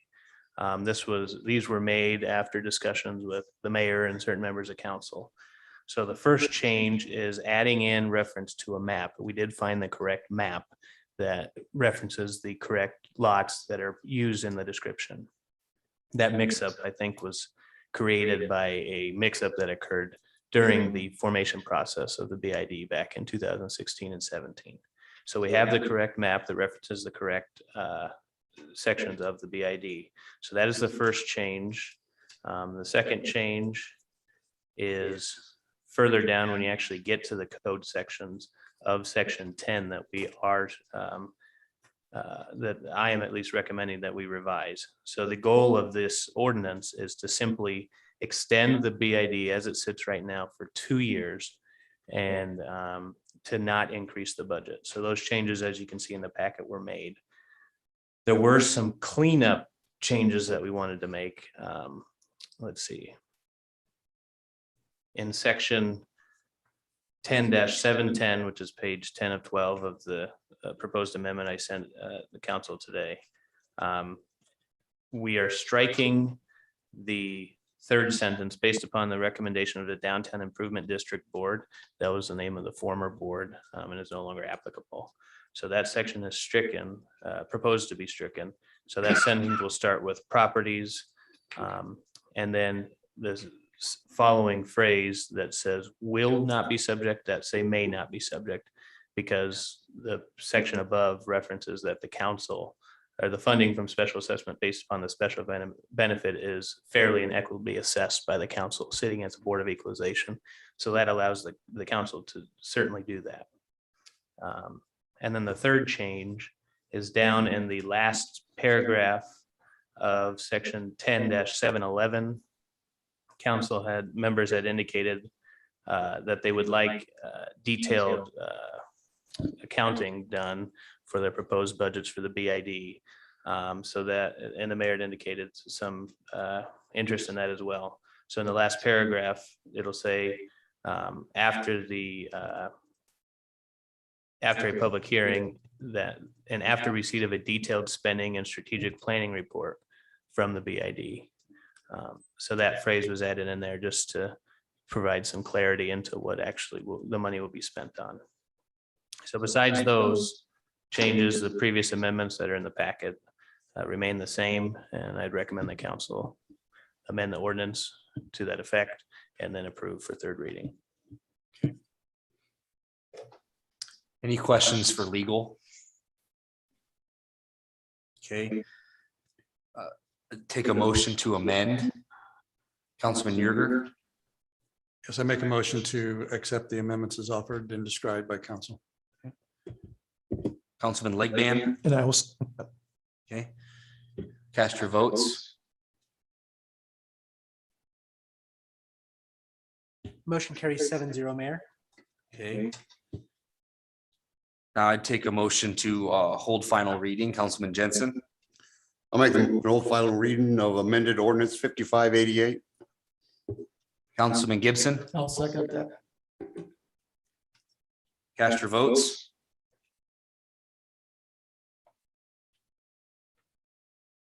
Motion carries 7-0, Mayor. We'll now have final reading. An ordinance of the city of Fremont, Nebraska to continue the existence and authority of the Fremont Business Improvement District Number 1, establishing the purpose for such district, providing that real property within the district shall be subject to special assessments, describing the boundaries of the Fremont Business Improvement District Number 1, establishing the proposed method of assessment to be imposed within the district, providing penalties for failure to pay special assessments, repealing ordinances in conflict with this ordinance, providing for severability, and providing when this ordinance shall be in full force and effect on final reading. Cast your final vote.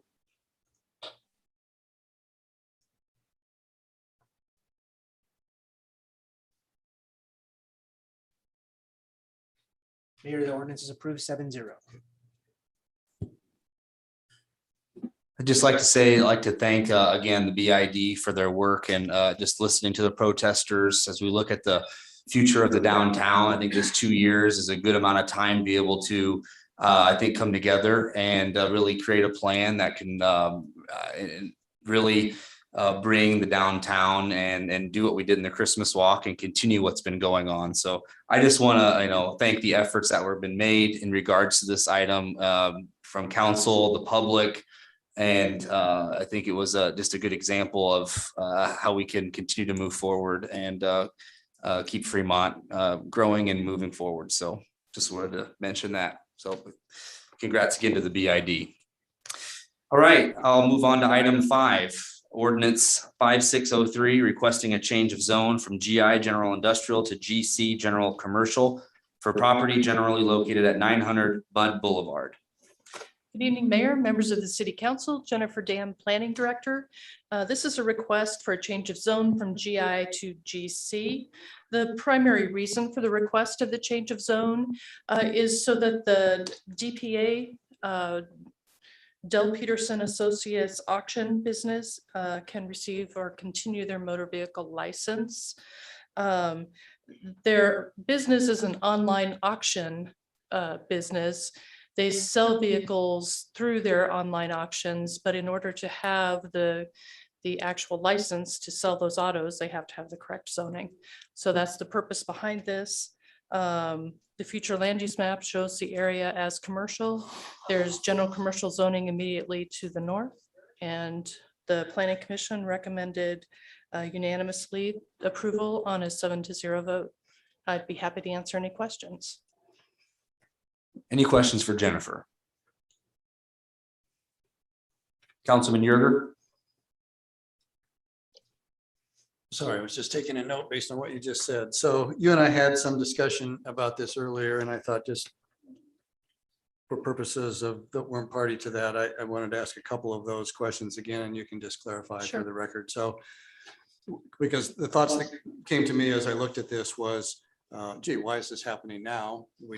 This property was just acquired not too long ago, and then it was built on whatever. And so now in response to state law requirements, they have to have a different zoning than they would otherwise have because they do sell autos online. So my first question based on what you just said is, but the rezoning isn't going to necessarily, and I assume they don't have any plans to put auto sales on premise. This is just going to be online. Correct, it'll be online. But the GC zoning does allow. But it would auto allow sales. for it. Is that Correct, it does allow for it. Okay. And the other thing that you and I talked about was, as I originally was looking at this, it seemed like our discussion that we had many months ago about spot zoning. And the conversation that we had is, although you might look at this and had we not had general commercial across the street, one might have looked at this and said, oh, this is an example of spot zoning, which we don't do. But because general commercial is across the street, as I understand from our discussion, this fits in the realm, even though we're not rezoning the rest of that entire area, it's still going to stay general industrial. So Sure, did yeah, I it's capture our conversation correctly? That's correct. It's contiguous to other general commercial zoning, so it would not constitute a spot zone. Any other questions for staff? Any, I'll now open the public hearing. Any comments from the public?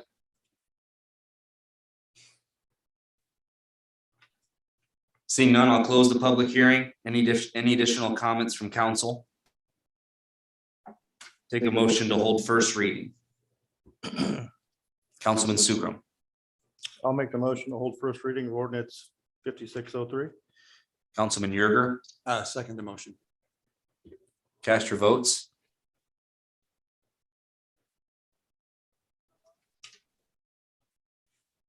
Motion carries 7-0, Mayor. We'll now have first reading. An ordinance of the city of Fremont, Nebraska, amending ordinance number 5427 as it pertains to the zoning map to rezone the property generally described as part of Lot 4 Nelson Business Park from GI General Industrial to GC General Commercial, providing for repeal of ordinances in conflict herewith, providing for severability, and providing an effective date on first reading. Moving on to item 6 is a resolution 2021-177 to approve a conditional use permit for an adult daycare center on property generally located at 437 Jefferson Road. We'll now have staff report. Good evening, Mayor, members of the City Council, Jennifer Dam, Planning Director. This is a request for a conditional use permit for an adult daycare center. The property previously was used as a group care facility for teenagers. The property is zoned UR urban residential. There's property with duplexes to the north, general commercial and industrial type uses to the northeast, and residential type properties to the east, south, and west, which are zoned UR urban residential and developed with duplexes. The Planning Commission recommended approval with a 7-0 vote. This generally meets all of the requirements of the UDC. The one question, and Councilman Yerker and I discussed this earlier, was the question about primary access to the site being from a collector or arterial roadway. In my staff report, I note that Jefferson Street acts like a collector street through the neighborhood. In my mind, I think it meets the requirements of a collector roadway. I know that Mr. Yerger probably has some questions related to this because we talked about it earlier. The UDC defines a collector as a street that serves or is designated to serve as a connection from minor streets to the arterial system. So this roadway really takes traffic from the west, south, and north and over to Broad Street, which is an arterial street, although it is not designated by functional classification on our functional classification map as a collector street. The functional classification maps that are designated by the state and used by Public Works are primarily used for state and federal funding for highways and arterial roadways. In the UDC, the classifications are more loose and more gray area than that and more describe the use of a street than the specific function or average daily traffic on the street. I also looked up on the state's website and have a definition from the Federal Highway Administration. They talk about minor collectors, and in urban areas, a minor collector serves both land access and traffic circulation in lower density residential and commercial industrial areas. They might penetrate residential neighborhoods, but for a short distance, and they distribute in channel trips between local roads and arterial roads, usually over a distance of less than 3/4 of a mile. Operating characteristics include lower speeds and fewer signalized intersections. So in my mind, this area really fits that particular definition. Additionally, just from a practical consideration standpoint, this particular building was designed for a care facility. It has the ADA access, it has the parking requirements. The traffic will probably be lower to this facility than it had been in the past. And from a pragmatic standpoint, I think it meets those requirements. So Councilman Yerger, I hope I answered all of your questions. You may have additional ones. Any questions for Jennifer? Councilman Yerger. And not so much question, but I appreciate the fact you came prepared to have that discussion with the rest of council members. Because my concern was rooted with regards to whether or not we would be in violation of UDC code Right. that said we're not accessing onto a collector by definition, and that's code. And I wanted to make sure we weren't doing something precedentially. And if so, was there an opportunity that we needed to take for waiver to make this happen rather than to just say, oh, it acts like, and I did mention to legal counsel as to whether or not that would be necessary or not. So thank you for clarifying all Sure. of that, because I think it's important for us to make sure we're not making precedents that Sure. we might have to act differently in the future, and that would not be good. Now, the other question that I had was with regards to your statements, and it looks like because this is across the street from AR, you're saying that what we already have for these trees and whatever is going to meet the UDC buffer yard requirements. That's No correct. question. It's not with the 300 feet. It has the right buffer yard. It has the correct buffer yard. Right. Yep. Okay. And so then the only question that I guess I would still have for legal, is there any reason that we would need specifically to grant a specific waiver in this regard? And does the council have authority to do that? Or as Jennifer explained, it's definitionally broad enough in the UDC that we don't need to deal with it? Yeah, I don't think it's an issue that the council needs to deal with, and I've been looking, I haven't found a waiver if you needed to, but like Jennifer explained, I agree with her reading of those two types of roadways. Okay, thank you again for your explanations. You're welcome. Councilman Lakeband. Yeah, I'm definitely in favor of this, but I'm going to have to abstain because my wife works for the Shiloh Center.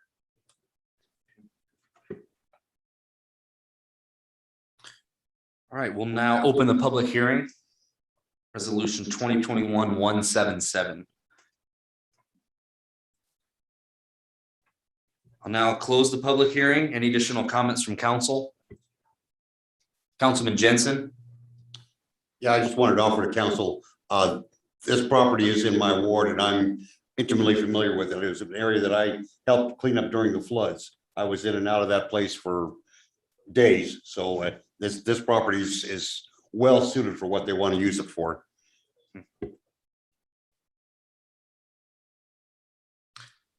I take a motion to approve. Councilman Sukram. I'll make a motion to approve resolution 2021 177. Okay, Councilwoman Ganem.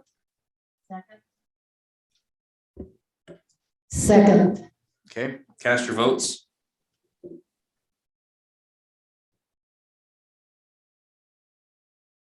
Motion carries 6-0 with one abstention, Mayor.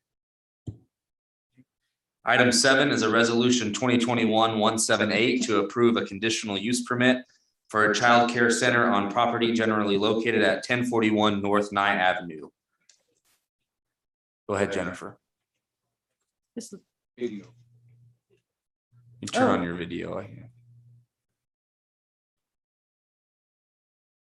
Okay, we've got the video now.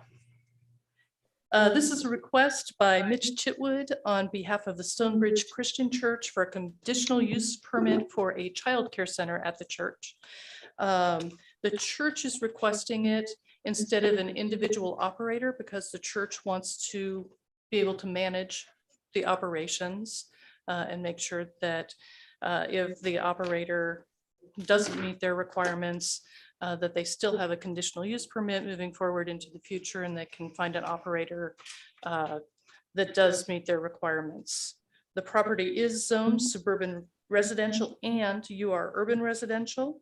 It takes access from Nye Street, which is defined as a collector roadway and is on the functional classification map as a collector roadway. The Child Care Center would utilize the classrooms that are in the church.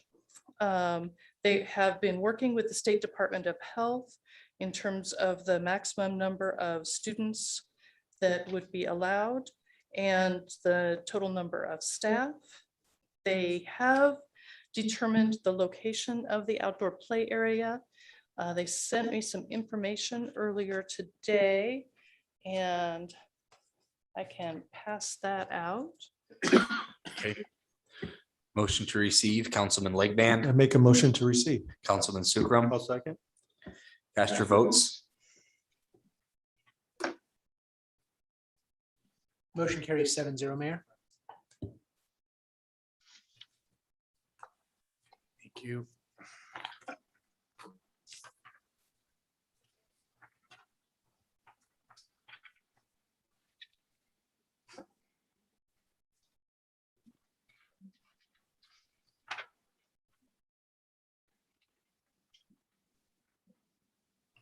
So the area designated as A is their preferred location.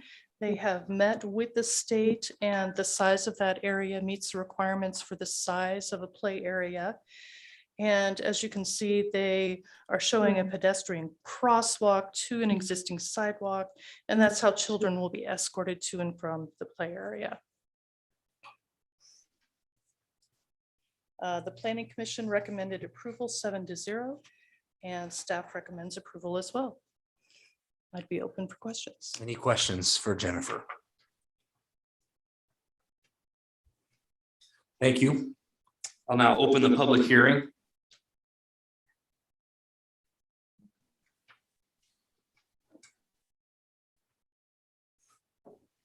Good evening, City Council. My name is Mitch Chitwood, and I work at Stonebridge Christian Church. The church address is 1041 North Nye Avenue. Do you need my address as well? Yes. Yep. Yes. Okay. My address is 15105 Boyd Street in Omaha, Nebraska. Thank you. But I serve as our executive pastor. We are a multi-campus church, and our third campus, we have 4, was our Fremont campus. And so we've been operating since 2017 at the former First Christian Church building, and we love Fremont. And so thank you for what you guys do. And I'm especially appreciative of Jennifer for helping me navigate how this process would work. And she is fantastic, which I know you already all know. But through COVID, just like other businesses, nonprofits also had financial strain. And so our board sought to, the church board, look to alternative sources of income. Is what assets does the church have? And we have space, and we have space that's vastly underutilized during the week. And so we thought, how can we have diversify our income? And so one of those ways was looking for childcare centers or preschools to use.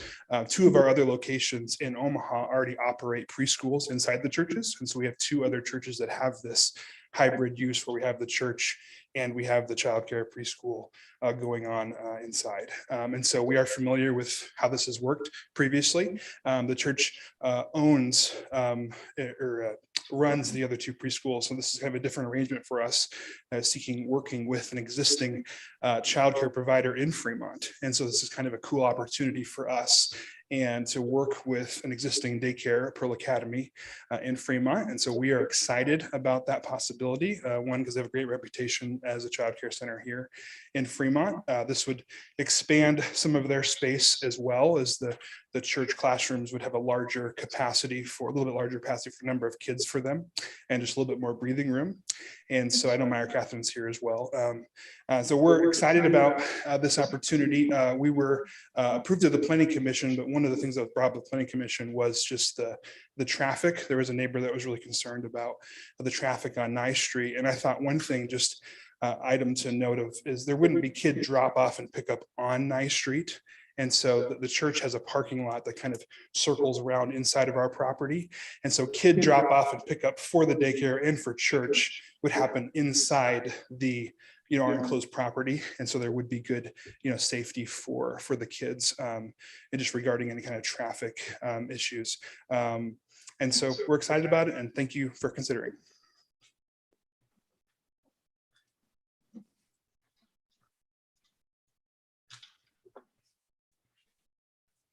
My name is Myra Catherine Hale, and I reside at 250 West 21st Street. And my husband, Mike Bruce, and I are the owners of Pearl Academy and Pearl Baby. And 3+3-ish years ago, I stood before City Council and we made a case for an LB 840 loan, for which we have met the standards for the last 3 years. And I would happily report that people from all across the state have called me to find out how we did that, because we were the first daycare in the state to do that. And my answer was, I did not know that it was hard, right? I didn't know it was a big deal. And so we have been successful with that. We serve about 100 children currently between full-time and part-time. And as Mitch stated, we need more room and we need better space to serve our children. And so we are really excited about the possibility. The biggest advantage that Stonebridge offers to Pearl Academy is a large space for our school-age children, which is a very underserved population in Fremont. You know, they don't want to come into a preschool room. They don't want to come into an infant room at the end of the day. They want to come into a space where they can move and have some freedom. And that's what Stonebridge offers to us. So we're super excited. We will actually be maintaining one of our spaces. So this is an expansion for Pearl Academy. And if you talk to any childcare center in Fremont, we're all full. Like, space is the issue. So we really appreciate your consideration. And I believe that this is good, not only for Stonebridge and Pearl Academy, but I believe this will be a really good decision for Fremont. Any other comments from the public? I'll close the public hearing. Any additional comments from council? Councilman Yerger? I don't have comments particularly. I like what I'm hearing. I would like to offer, in regards to movement on the resolution itself, to amend the now be it therefore resolved statement. The last item that the Planning Commission put as a condition was that the Traffic Committee review and recommend any traffic calming for Nye Avenue. And I believe that statement needs to include and insert after recommends and council approves, because Traffic Committee makes the recommendations, but we ultimately need to approve whatever they're going to have for findings should they find. I'm glad to hear that. I think the concerns the Traffic Committee might already have issues with about pickup and drop off. Looks like they're already being addressed here tonight, so it'll be in their report. But anyway, I'd like to insert the words "and council approves" in the last line of the whereas statement. Okay, is that a motion to amend? Okay, is there a second to add or any other questions from council? Councilman Sukram? I'll second that. Okay, cast your votes to insert with council approval in the whereas statement.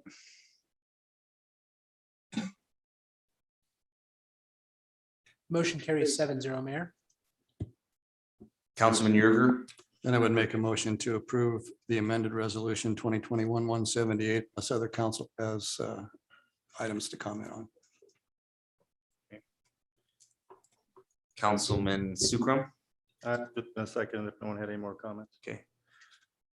Okay, I don't see any more comments, so I'll make a second. cast your votes.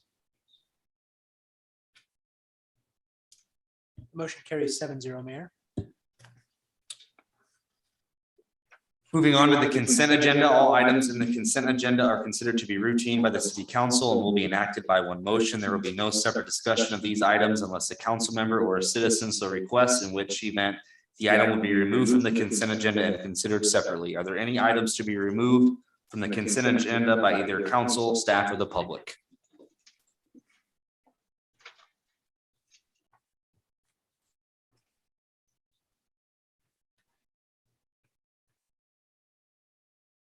Go ahead.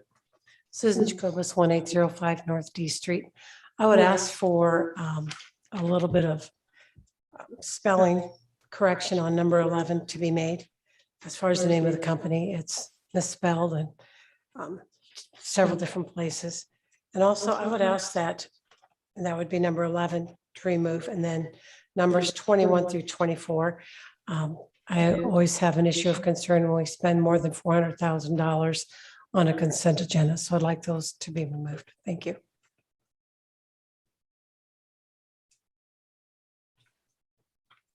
Any other items?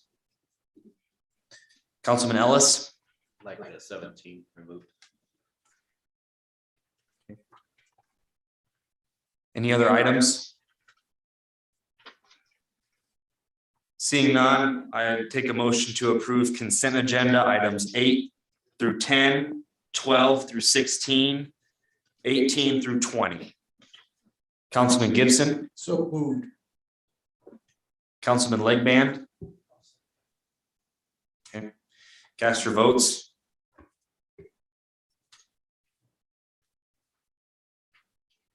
Motion carries 7-0, Mayor. Item 11 is a resolution 2021-179 of the City Council of the City of Fremont, Nebraska, authorizing staff to issue purchase order to Cabot Norbil Americas for activated carbon media. Staff report. I don't think Keith's here. Brian. I think this was just some typos. I think Tyler maybe misspelled the item on the agenda and the staff report. I think it's maybe correct in the staff report. I think it's Cabot with T, Norbit. It might be a Norbit too. I'm not sure. I thought it was right. But anyway, this is the carbon, this is the media and the scrubber system, the gas scrubbing system at the wastewater treatment plant. We'll have to do this a couple of times a year. And so this purchase, you can see it was 55,000. That's much less than the other two. It comes from Texas. Again, it's required to be able to scrub the methane out of the gas at the wastewater treatment plant. So, okay. Any comments from the public?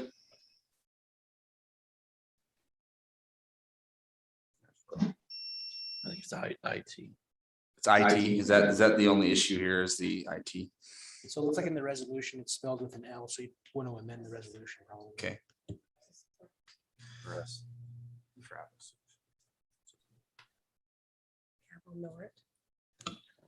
It's a typographical deal. I mean, council doesn't have to amend. Okay. I was looking at, how is it correctly spelled? It looks like it's OT. I found it as IT on the bid package, but I suppose their O could look like an I. Paid them before.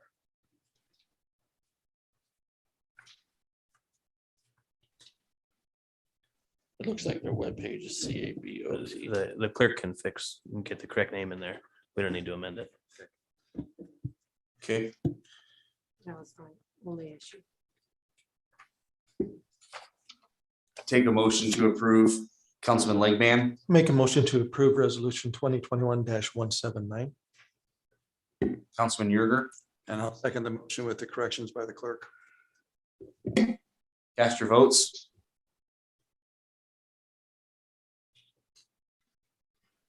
Motion carries 7-0, Mayor.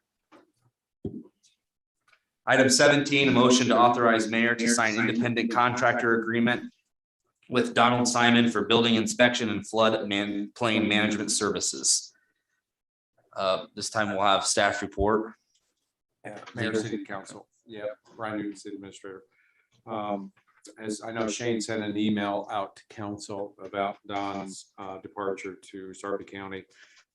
We are still in need, obviously, of Don to do some, not necessarily inspections, but he's doing plan review right now. We're in the process of trying to find a third party to fill the gap until we get somebody hired. But in the meantime, we certainly need to authorize Don to continue working for us as an independent contractor. That's what this contract does. Questions for staff? Councilman Ellis. Yeah, first of all, Mayor, this is a great example of council not being informed. Don has been gone for quite some time, and I was shocked to hear that we lost a good man there. So I'm sad to see that we couldn't keep him. The question I have is, what is our plans for inspection? And will Don be filling in for inspection, or is this really just for flood planning? So like I said, we're talking with third parties to fill a gap on an interim basis. We'll certainly get the ad out and seek to fill his position. Unfortunately, He went to work for Sarpy County. They had looked for quite some time for an inspector, so it's not easy finding a chief building inspector. So that's the reason why we're gonna have to look for a third party to try to fill the gap. The ongoing inspections, we currently are handling it. We're luckily enough, we're entering the slower time where there's not as many. But next spring, we'll certainly hopefully have this position to fill. That's all we can hope for. So currently we're down to one inspector, is that right? Yeah, as you know, the electrical inspector, we've had the ad out for, I don't know, a year, maybe longer, and just no luck finding an electrical inspector. So they're hard. There's a lot of positions like this. I'm not sure what to do as far as solve the problem, but we're definitely in a pickle right now with our inspections. So it's very common. Other cities have used third parties. We should probably have had a contract like this with a third party anyway, because when you only have 2 inspectors, it's highly likely that one's going to be gone or somebody's going to be sick. And so we contracted when Lincoln Premium Poultry Costco was built. That's the first time we'd ever contracted for third-party inspection services. Worked extremely well. We should do that again on some of those larger facilities. Holstone's an example right now. We should probably reach out and contract for that done, because the fees that we charge a large business like that covers those costs anyway. And so it's really not a burden on the city as far as financial burden. So, those kind of facilities have a high degree of expertise needed. And that's the reason we contracted out Lincoln Premium Poultries, because they were putting in systems and machines and things that we just don't see and just weren't familiar with. And so I think it's prudent for the city to reach out and sign a third-party contractor to come in and help us in those cases, or in this case where we're short of somebody to come in and help us fill a gap. So Don will be working a 40-hour work week in Sarpy and then filling in for us when we can. So he's not going to be very available for us very much. No, he doesn't do inspections. He normally is, we're just shipping off the plan reviews. And so Don's doing plan reviews on nights and weekends for us. So our inspection department normally consists of 3 and we're down to 1. So we're down to 1 right now. So, yep. Thank you. Any other questions for staff? Any comments from the Councilman Yerger? Yeah, I just had a couple.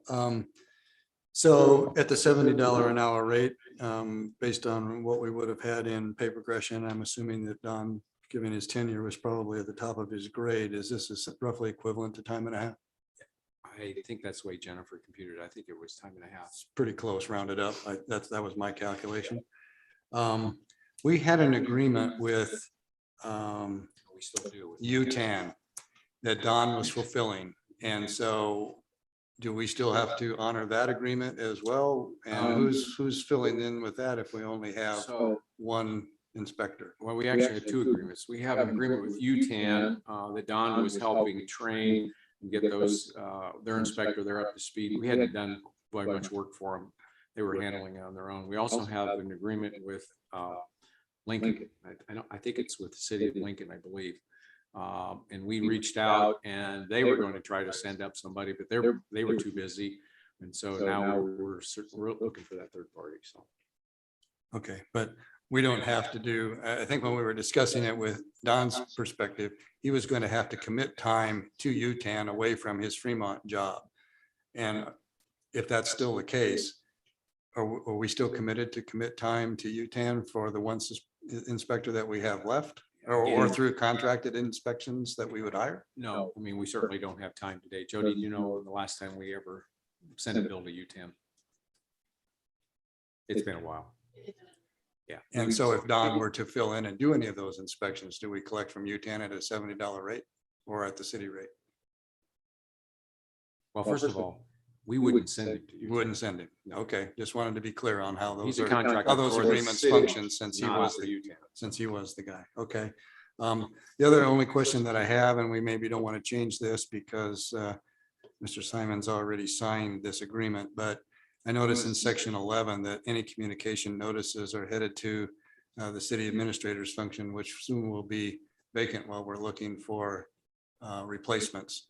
And I wouldn't want anything to fall through the cracks. And so I'm wondering, that comes into City Hall, addressed to the city administrator, and that position is open. Will it automatically go to the mayor or the clerk? Where will that go? Well, and there will be an interim city administrator. There won't be a period where there is no city administrator. Okay, then I don't need to worry about it. All right, thanks. Any comments from the public?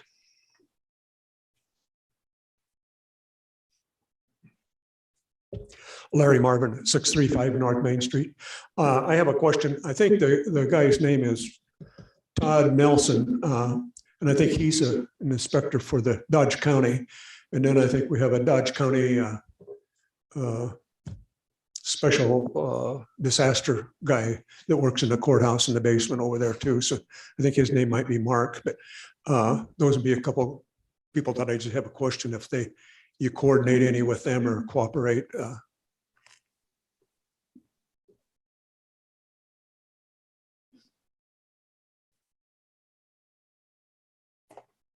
Susan Jacobus, 18005 North D Street, Fremont, Nebraska. I'll be brief. Part of the albatross that was created when Fremont got flooded was that all the inspections had to be done. Lincoln got brought in to help with those inspections and clear properties, et cetera, whether they were yellow tagged, red tagged, et cetera. We overwhelmed our staff. That continuum expanded when we expanded Fremont. All the developments, which we are blessed to have going on, and there's been a lot of building going on. There's more that's going to be occurring in the very near future. It didn't just hold itself to Lincoln Premium Poultry. It's extended itself to other businesses that are now expanding because we are now finally building our economic base. But so goes the housing. You overwhelmed your staff. And you also had them capped out. So part of that strategic planning that was missing during the budget cycle, what can you do to retain employees? What are you going to do to now keep this from happening yet again? Whether it's IT from the additional burden of expanding the infrastructure for our fiber, et cetera, for city communications, whether it's your planning department or your inspection department, what are you going to do to be proactive and take a look at those? We're not like other communities right now. We are underneath the very grasp of exponential growth for the better of Fremont, yes. But at what cost to our employees? This gentleman didn't just wake up one morning and say, you know what? I'm going to go on to somewhere else because I just don't want to be in Fremont anymore. He was overwhelmed and understaffed. I don't know what it's like to be an inspector, but I know what it's like to be a floodplain manager. And I know the responsibilities that go with that. He had a double-edged sword there. Please do something in the near future, strategic planning, et cetera. Look at your salaries. What are you going to do to retain these employees? Or what can you do to be proactive, to add some personnel that are very base core of your city governance to help our city grow in the right direction? Thank you. Any additional comments from the public? Any additional comments from council? Councilman Yerger? I just have a question for Jody in light of listening to that discussion. I'm kind of intrigued by, since we'll be paying Don essentially time and a half as though he was working overtime for the city. And of course, he'll be working double time for whatever for his regular job that he's going to have in Sarpy County. The department and the inspections department as a whole, including Mr. Simon. Do you have a feel for the amount of overtime that those groups were spending with regards to their 40-hour work week in light of the discussion that was just had by the public and the workload that's necessary? And even if we were to backfill and find a position, to replace Don's position, is that going to solve the problem, or is our overtime load for this department such that that's only going to make that find even harder if in fact we're not adequately staffed? So do you have any idea as to the overtime load in this department? The overtime load that you're speaking about has been somewhat minimal because Mr. Simon was a salaried employee. Therefore, he did not receive overtime for hours worked beyond 40. And with being down an additional inspector, we would only have the overtime of one individual. So the overtime budget, if you will, isn't busted because there's no one working in that slot that would generate overtime. Okay, so maybe I need to ask my question differently. If Mr. Simon was working 80 hours a week on a regular basis and not getting paid for it, that might be difficult to find somebody that would be willing to do that. Okay, thanks. Any other comments from council? I will say that, yes, losing Don was a good man. He was a great building inspector. I mean, any department head like Don is one of my priorities to get filled as soon as possible. And I do want to give Jennifer Dam a lot of credit because she's up there on third floor, kind of managing and doing the best she can, as well as the building department to try to find the third parties to be able to do the inspections. And you know, as a city, we're on top of this, and we're going to make sure that, you know, we do everything we can to get these positions filled. And it's a priority of mine. So I just want to make council aware of that, you know, it's yes, it's hard to lose good people, but we have to continue to move forward. And, you know, it's part of running any organization. And, but, you know, we're on top of it. So any other comments from council? Councilman Yerger. If not, I'd make a motion to authorize the mayor to sign a contractor agreement with Mr. Simon. Councilman Sukram. Cast your votes. Motion carries 7-0, Mayor. Moving on, item 21, resolution 2021-186, authorizing the Fremont Department of Utility staff to purchase a 2022 All-Tech DB37 backyard machine and trailer through Sourcewell contract from All-Tech Industries. I'll have staff report.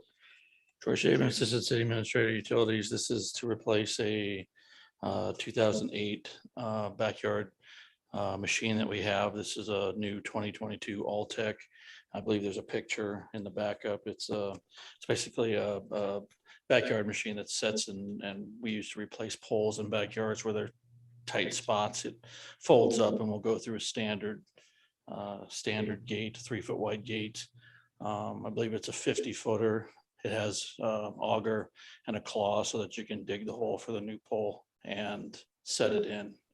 The total on the Sourcewell contract was $194,925. Any questions for staff?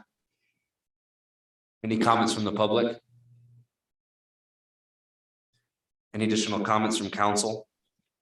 Councilman Yerger.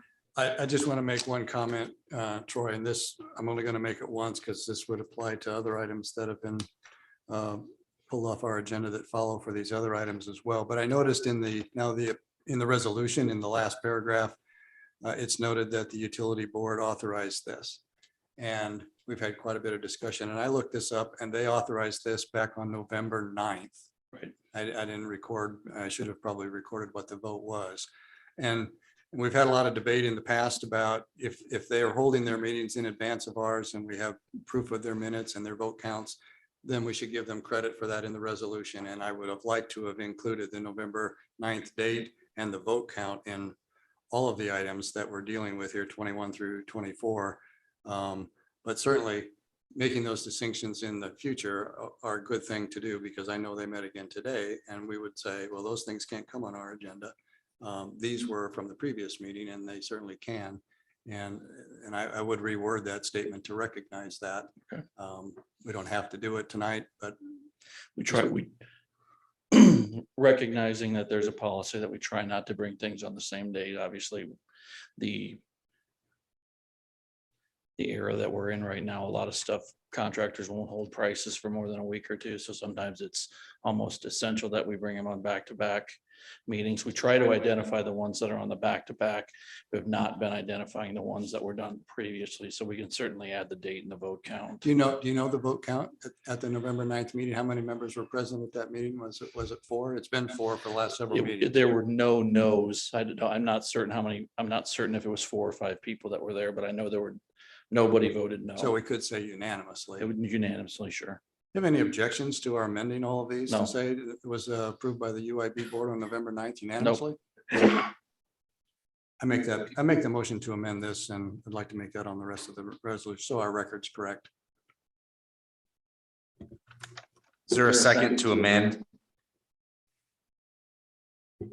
Councilman Jensen? I'll make a second to amend. Cast your votes. Motion carries 7-0 to amend, Mayor. Take a motion in regards to resolution 2021-186 as amended. Councilman Yerger? I'll make a motion to approve the amended resolution 2021-186. Councilman Sukram? Cast your votes. Motion carries 7-0, Mayor. Item 22, resolution 2021-187, authorizing the Fremont Department of Utility staff to purchase a 2022 Chevrolet 3500 HD four-wheel drive crew cab work truck through the Nebraska state contract from Cedillans. Staff report. Troy Shaven, Assistant City Administrator, Utilities. This is for the distribution department. It's a new Chevy 3500. Cost is 49. Total cost is 49,252.10. That's off the state contract. Replaces that 2014 pickup truck that will be sold at auction. Councilman Yerger? Oh, I didn't realize I was on. No. That's okay. I have a question, so I'll ask it anyway. So on this, the vehicles that are being replaced here, are these high mileage vehicles in disrepair? Or so what we do is it's not necessarily mileage. The mechanics go through everything, and then generally what we'll do is we'll try to hand them down. To be honest, in this case, this truck probably just had some issues and was a troubled truck that we didn't want to deal with. And rather than hand it down to the power plant or to somebody else, we're just going to get rid of it on auction. Usually we like the other 3 trucks, the other 4 trucks that are on here are 2002, 2003, 2004. The trucks don't get a lot of mileage, but on this one, I'm sure it's because it has some mechanical issues that we're just not worth keeping it, and we'll just sell it at auction. okay, and timing wise, I know we just completed the new budget. These are all falling due on the heels of just putting a new budget in place. So the timing of purchasing these is because we get a better deal by buying now, or it's critical that we get them replaced now, or it's just a good time to buy them? If the past is any indication, I'm surprised they waited this long. Usually it's that first meeting after the budget's passed that they try to get their new trucks in. So they're usually something that they're trying to get replaced immediately. Okay.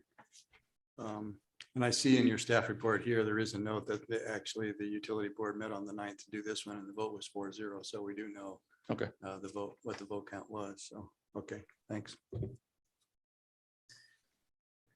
Any comments from the public? Any additional comments from council? Councilman Yerger? I'd like to amend the resolution. This is the same as we did the last time and include the date, and we don't need to say unanimously. Now we know the vote count was 4-0 per staff report. It's including the date. Is that what you're adding? Okay. Councilman Legman? Wasn't it already on there? Didn't you just say Yeah. it was on there? Be to include it in the resolution. Okay. Is there a second to that amendment?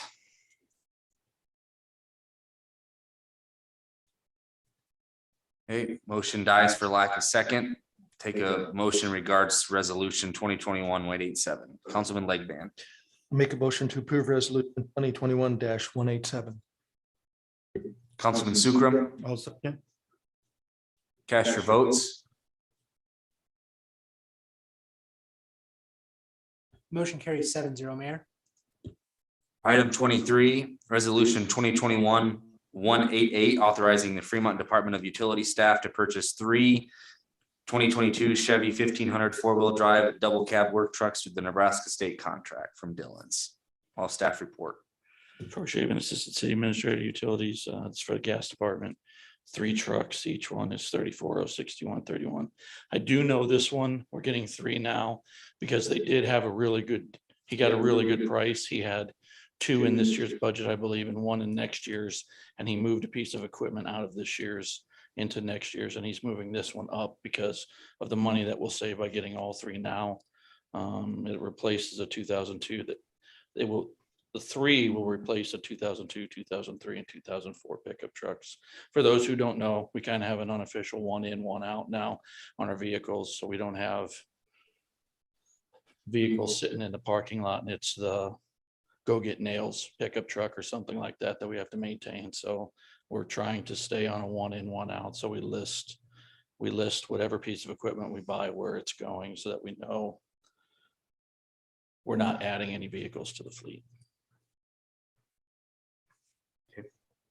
Questions for staff? Any comments from Councilman Yerger? Any idea what the, when you sell these at auction, what the city gets for these? Depends where they sell them. If we sell them in Fremont, which is what we do with like our older ones that have mileage and are kind of beat up, it's more than you would think. I want to say like the last time we sold a 2002 pickup truck with 120,000 miles, it got like $9,000 or $10,000 and it needed some work.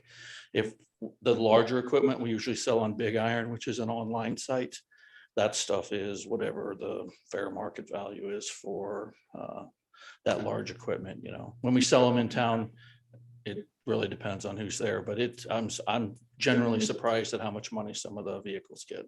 Thanks. Any comments from the public? Any additional comments from council? Take a motion in regards to resolution 2021-188. Councilman Lakeband. Make a motion to approve resolution 2021-188. Councilman Sukram. I'll second. Cast your votes. Motion carries 7-0, Mayor. Item 24, resolution 2021-189, authorizing the Fremont Department of Utility staff to purchase a 2022 Ford F-150 4-wheel drive super crew cab pickup truck from Dillon's. Staff report. And the last time, I am still Troy Shaven, Assistant City Administrator, Utilities. This is for the water department. Replaces a 2000 pickup truck. It's a 2022 Ford F-150, again, bought off the state contract. The total amount's $49,881. Questions for staff? Any comments from the public? Any additional comments from council? Take a motion in regards to this item. Councilman Sukram. I'll make a motion for resolution 2021-189. Councilman Lakeband. I'll second that. Cast your votes. Motion carries 7-0, Mayor. Thank you. Moving on to unfinished business. Item 25 is ordinance 5595 to sell Tech Park lot to Awesome Concrete. This would be for second reading. There's also a request to suspend rules and move to final reading. We'll have staff report. Mayor, City Council, Brian Newton, City Administrator. This is the second reading. Last reading you held, we didn't have the survey. This time you'll notice that the survey has been completed. Property's been legally described. Also, there's a drawing there that shows you which lot it is. I don't think Kyle's here tonight, but as he explained at the last meeting, he plans to locate his concrete business on this lot. So I'll entertain any questions. Any questions for staff? Councilman Yerger. In the past, as a part of the real estate purchase agreement, I don't know if it goes necessarily in the purchase price of paragraph A, if it goes in section 1, but my recollection is that all of these contracts have reflected the amount of acreage to be purchased. so that a person can look at the agreement and you can get to the point that's reflected in subparagraph A, which is 46,800, even though that's not the sales price, that's the per lots applied to the 1.44 acres, which I assume is the answer. Any particular reason why these agreements don't reflect the acreage? We may not have had it at the time, the first reading, but now we have it. And even in the old ones, I think it used to say 1.44 acres subject to survey or whatever, and the price would be adjusted accordingly. And now if we have all of the information, I'm curious as to why it's not here. So we actually have all the amounts to do the math with in the agreement. I believe it's at the bottom of the legal description. It is at the bottom legal description, but that price in A is the 1.44 It's in the legal times description. 32.5, which is 46.8. So Oh, it is in there. I beg your pardon. Thank you.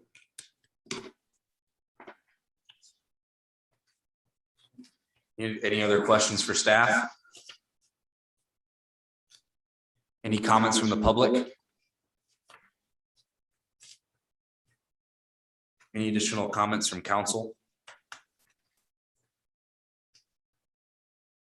Take a motion to hold second reading. Councilman Yerger, Yeah, Councilman Jensen, I'll make the motion to hold second reading of ordinance 5595. Councilman Sukram, I'll second. cast your votes. Motion carries 7-0, Mayor. We'll now have second reading. An ordinance pertaining to the sale and conveyance of real estate owned by the city of Fremont, Nebraska to Awesome Concrete LLC pursuant to Nebraska law on second reading. Councilman Jensen, I'll make the motion to suspend the rules and move ordinance 5595 to third and final reading. Councilman Legband, I will second that. cast your votes.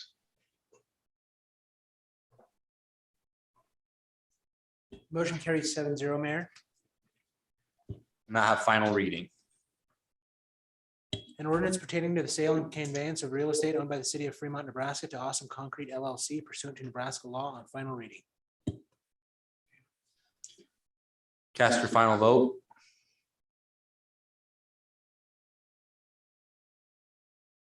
Mayor, the ordinance is approved 7-0. Item 26, motion to approve option agreement to Awesome Concrete for Lot 6, Block 3 in the City Tech Park. We'll have staff report.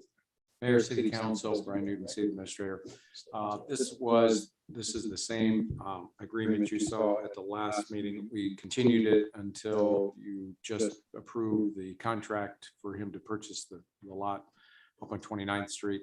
This is the same agreement that we had for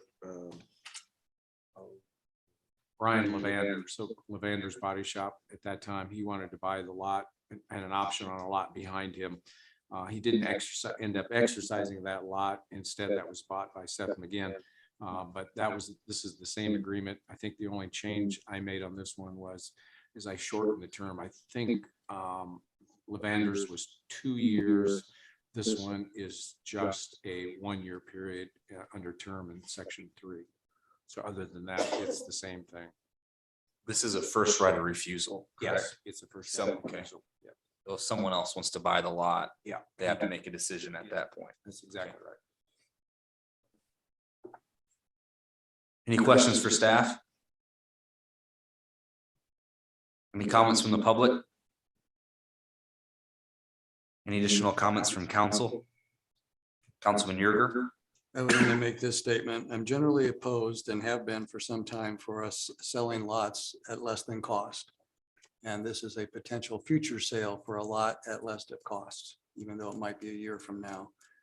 I think we have long since passed the time when the price should have moved up to cost so that the citizens of Fremont are not bearing the burden of lot sales.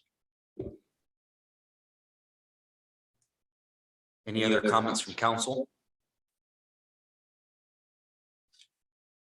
Take a motion to approve the option agreement. Councilman Legband, Make a motion to approve the option agreement. Councilman Sukram, I'll second. Cast your votes.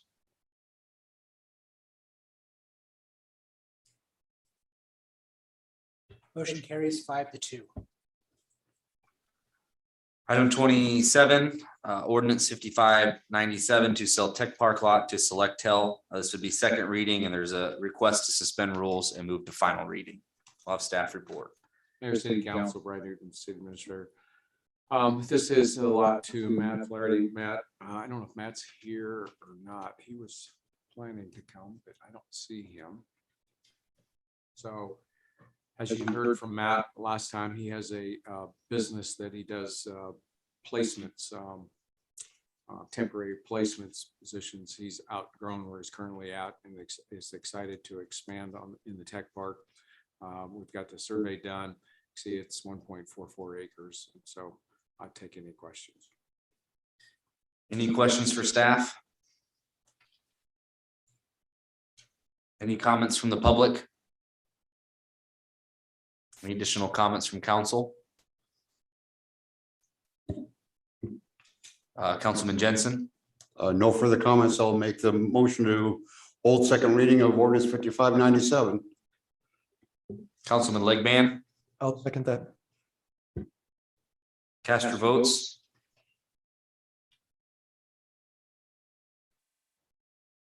Motion carries 7-0, Mayor. Will not have second reading. An ordinance pertaining to the sale and conveyance of real estate owned by the city of Fremont, Nebraska to Selectel Inc. pursuant to Nebraska law on second reading. Councilman Jensen? I'll make the motion to suspend rules and move ordinance 5597 to the third and final reading. Councilman Sukram? I'll second. Cast your votes.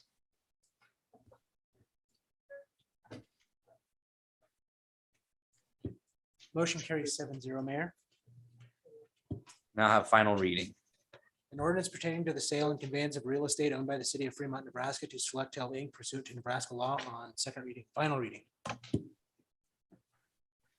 Cast your vote.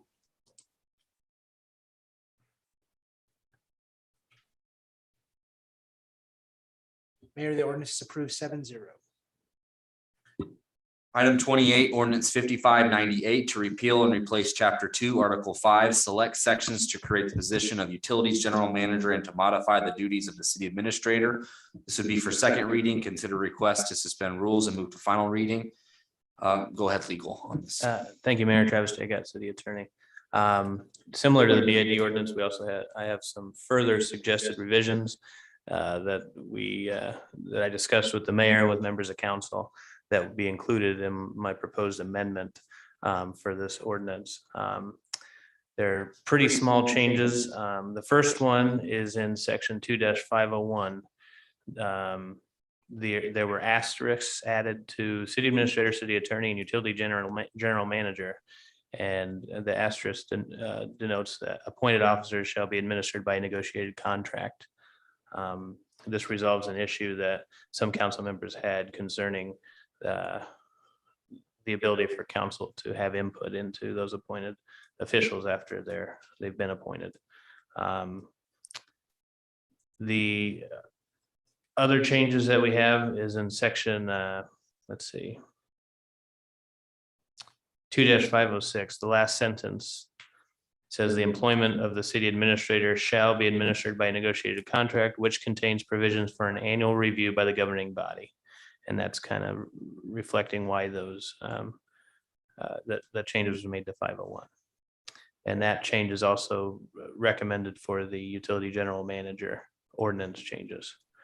Let's see.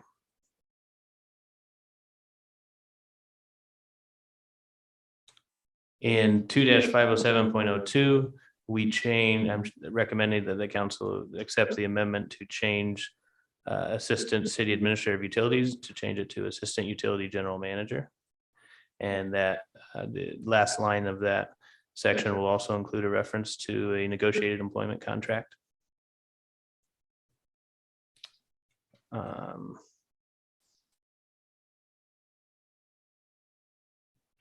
Let's see. And then we added in a revision to section 2-509 to comport with that change to 2-501. That's the city attorney section.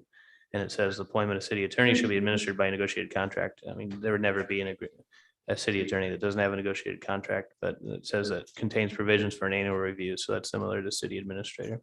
And these are reviews councils provides input to the mayor. And of course, the mayor will still have the authority to remove any appointed officer. It will still be up to the mayor. And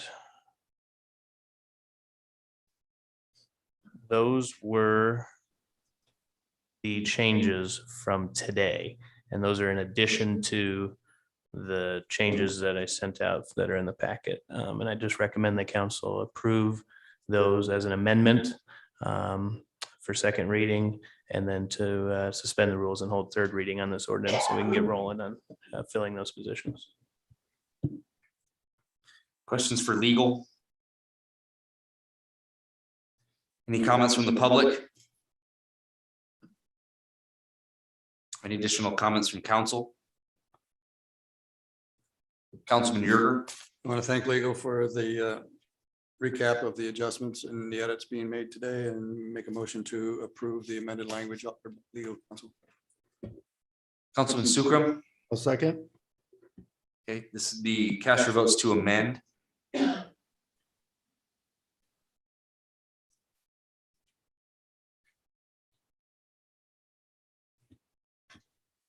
Motion carries 7-0, Mayor. Now I'd take a motion to hold second reading of ordinance 5598 as amended. Councilman Yerger. Approve second reading of ordinance 5598 as amended. Councilman Sukram. Cast your votes.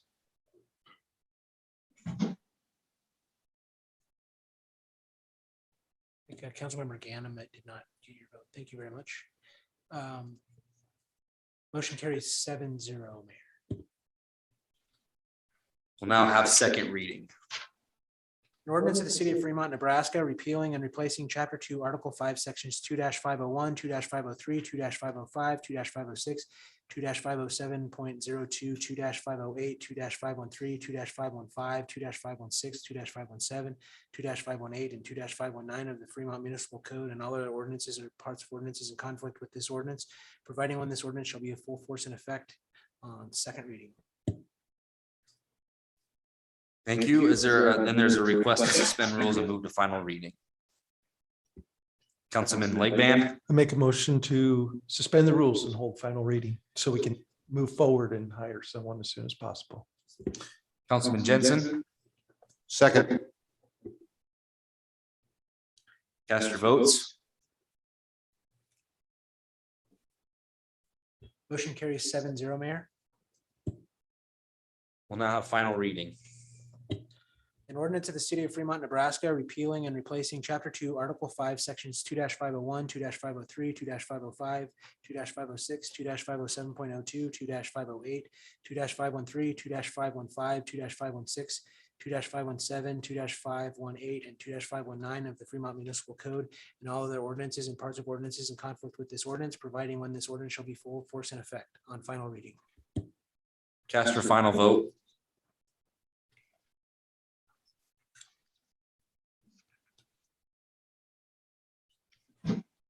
Ordinance is approved 7-0. Item 29, ordinance 5599 to repeal and replace chapter 3, articles 1, 2, and 11, select sections to modify the duties of utilities general manager and the city administrator, second reading, and consider a request to suspend rules and move to final reading. We'll have a staff report from legal. Thank you, Mayor. There were no changes to this one since the staff report went out, or since the agenda went out last Wednesday. The highlighted sections that are in the packet are the revisions that were made after first reading. I'd recommend again that the council approve these amendments and hold second reading, and then suspend the rules and hold final reading. Questions for legal? Any comments from the public? Any additional comments from council? Take a motion to hold second reading. Councilman Jensen. Do we have to have an amendment first? Is that correct? Oh, we need an amendment on this too. Okay. I'll make a motion, make the amendment as Thank you. by council. Councilman Sukram, I'll second. cast your vote to amend.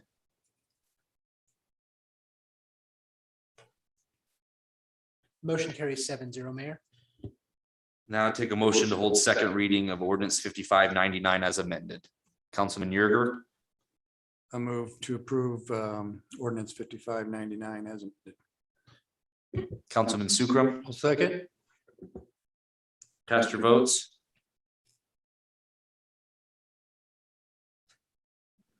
Motion carries 7-0, Mayor. Will not have second reading. An ordinance of the city of Fremont, Nebraska, repealing and replacing chapter 3, article 1, sections 3-101, 3-105, 3-106, 3-108, 3-111, 3-119, 3-123, and 3-125, article 2, sections 3-201, 3-229, 3-241, 3-248, and 3-259, article 3, section 3-301 and 3-318, and article 11, sections 3-1102 and 3-1103 of the Fremont Municipal Code, and all of their ordinances or parts of ordinances in conflict with this ordinance, providing when this ordinance shall be full force and effect on second reading. Now there's a request to suspend rules and move to final reading. Councilman Legman, I make a motion to suspend the rules and hold final reading. Councilman Sukram, I will second that. cast your votes. Motion carries 7-0, Mayor. Will now have final reading. An ordinance of the city of Fremont, Nebraska, repealing and replacing chapter 3, article 1, sections 3-101, 3-105, 3-106, 3-108, 3-111, 3-119, 3-123, and 3-125, article 2, sections 3-201, 3-229, 3-241, 3-248, and 3-259, article 3, section 3-301 and 3-318, and article 11, section 3-1102 and 3-1103 of the Fremont Municipal Code, and all other ordinances or parts of ordinances in conflict with this ordinance, providing when this ordinance shall be full force and effect on final reading. Cast your final vote.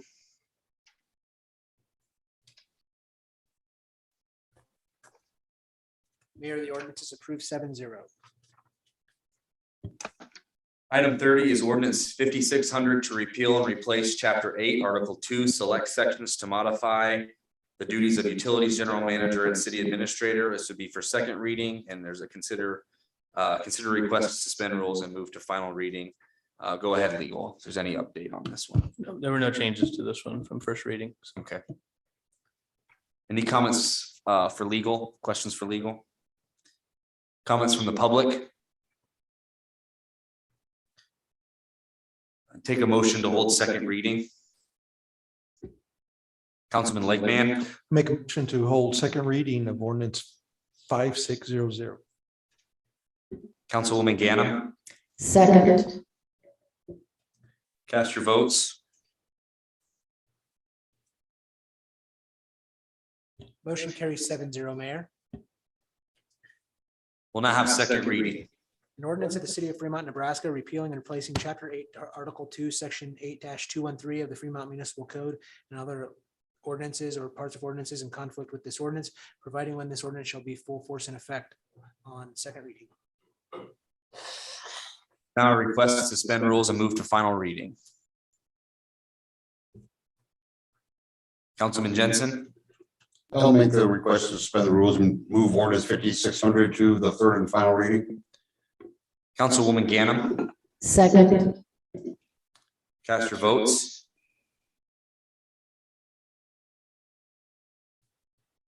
The motion carries 7-0, Mayor. Will now have final reading. An ordinance of the city of Fremont, Nebraska, repealing and replacing chapter 8, article 2, section 8-213 of the Fremont Municipal Code and other ordinances or parts of ordinances in conflict with this ordinance, providing when this ordinance shall be full force and effect on final reading. Cast your final vote.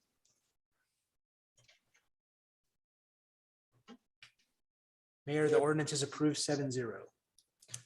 Item 31, consider approval of amendments to ordinance 5586 and 5587 government and utility salary ordinances. This would be for second reading.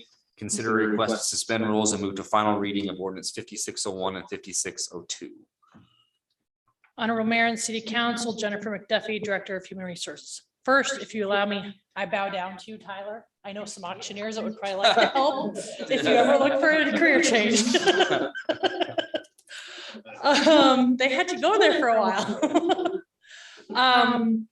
So back on track, these are the ordinances to adjust the salary ordinances for the city and the utility side to have a city administrator position and a utility general manager position.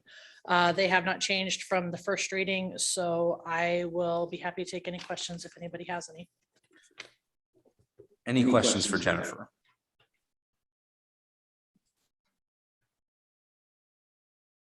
Thank you. Any comments from the public? Any additional comments from council?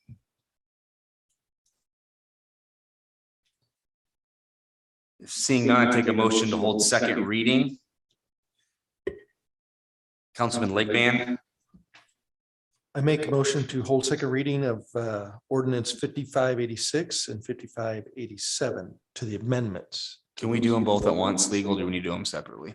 Okay, so just do one. 5586. 5586 sounds So good. the number on this item is actually 5601. That was the original ordinance is that being amended. Oh, We that's have to right. amend it with a new ordinance. So that number would be 5601. 5601. Okay, So be it.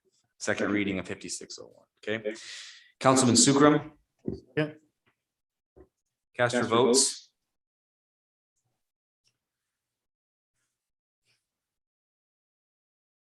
Motion carries 7-0, Mayor. Okay, we'll now have second reading. An ordinance of the city of Fremont, Nebraska pertaining to pay plan for officers and employees repealing ordinance number 5586 and all other ordinances and parts of ordinances in conflict herewith, providing for publication in pamphlet form and providing an effective date on second reading. Councilman Jensen. I'll move to suspend the rules and move ordinance 5601 to the third and final reading. Councilwoman Ganem. I second. Okay, cast your votes.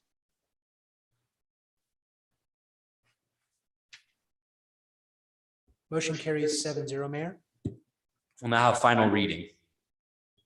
An ordinance of the city of Fremont, Nebraska pertaining to pay plan for officers and employees repealing ordinance number 5586 and all other ordinances and parts of ordinances in conflict therewith, providing for publication in pamphlet form and providing an effective date on final reading. Okay.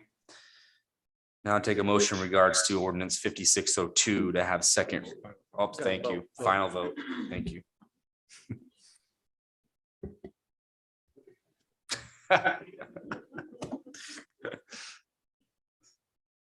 Councilmember Ganem, it did not record.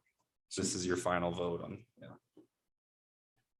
Yeah. The motion carries 7-0, Mayor. Thank you for catching me on that. Now 5602. Councilman Lakeband. Now I'll make a motion to approve 5602. Okay. Councilwoman Ganem. Second. Cast your votes.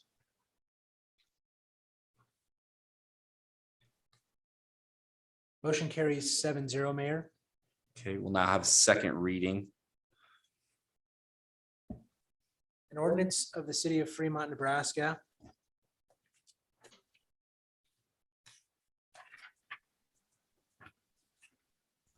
pertaining to pay plan for officers and employees repealing ordinance number 5587 and all other ordinances and parts of ordinances in conflict herewith, providing for publication in pamphlet form and providing an effective date on second reading. Now there's a request to suspend rules. Move to final reading. Ordinance 5602. Councilwoman Ganem. I move we suspend the rules and move to final reading. Councilman Sukram. Okay. Cast your votes.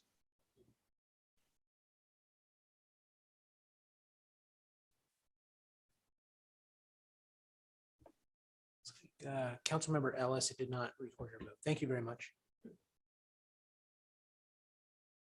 The motion carries 7-0, Mayor. We'll now have the final vote. Oh, Final reading. An ordinance of the city of Fremont, Nebraska pertaining to pay plan for officers and employees repealing ordinance number 5587 and all other ordinances and parts of ordinances in conflict herewith, providing for publication in pamphlet form and providing an effective date on final reading. Cast your vote.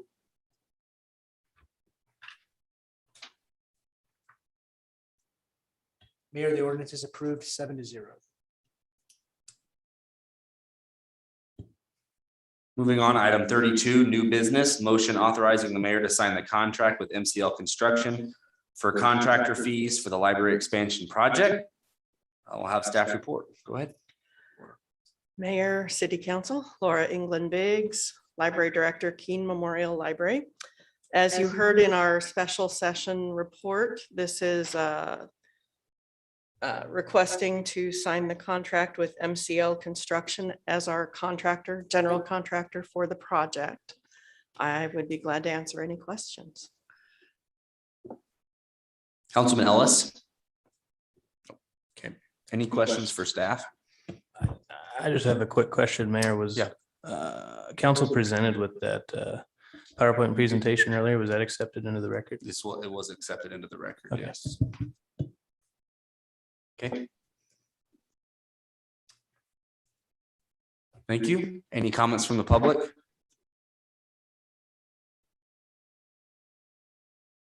Any additional comments from council? Councilwoman Ganem. I'm not hearing additional comments. I'd like to move that we authorize the mayor to sign the contract with MCL Construction for contractor fees for the library expansion project. Councilman Jensen. And I will second that. I apologize. Councilwoman Gainem, can you amend the motion to assert that they were selecting the lowest responsible bidder?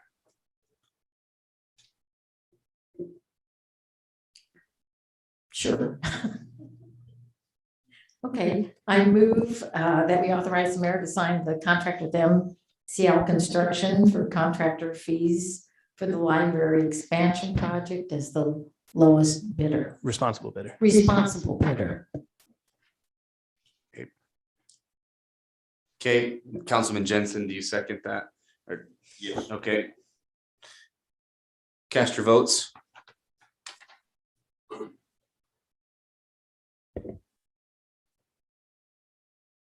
Motion carries 7-0, Mayor.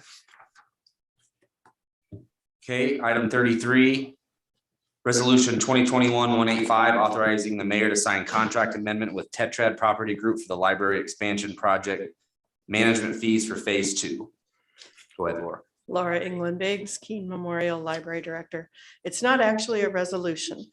That resolution number belongs to an earlier item. So we just have a motion recommending that you approve the contract amendment for the Tetrad Property Group.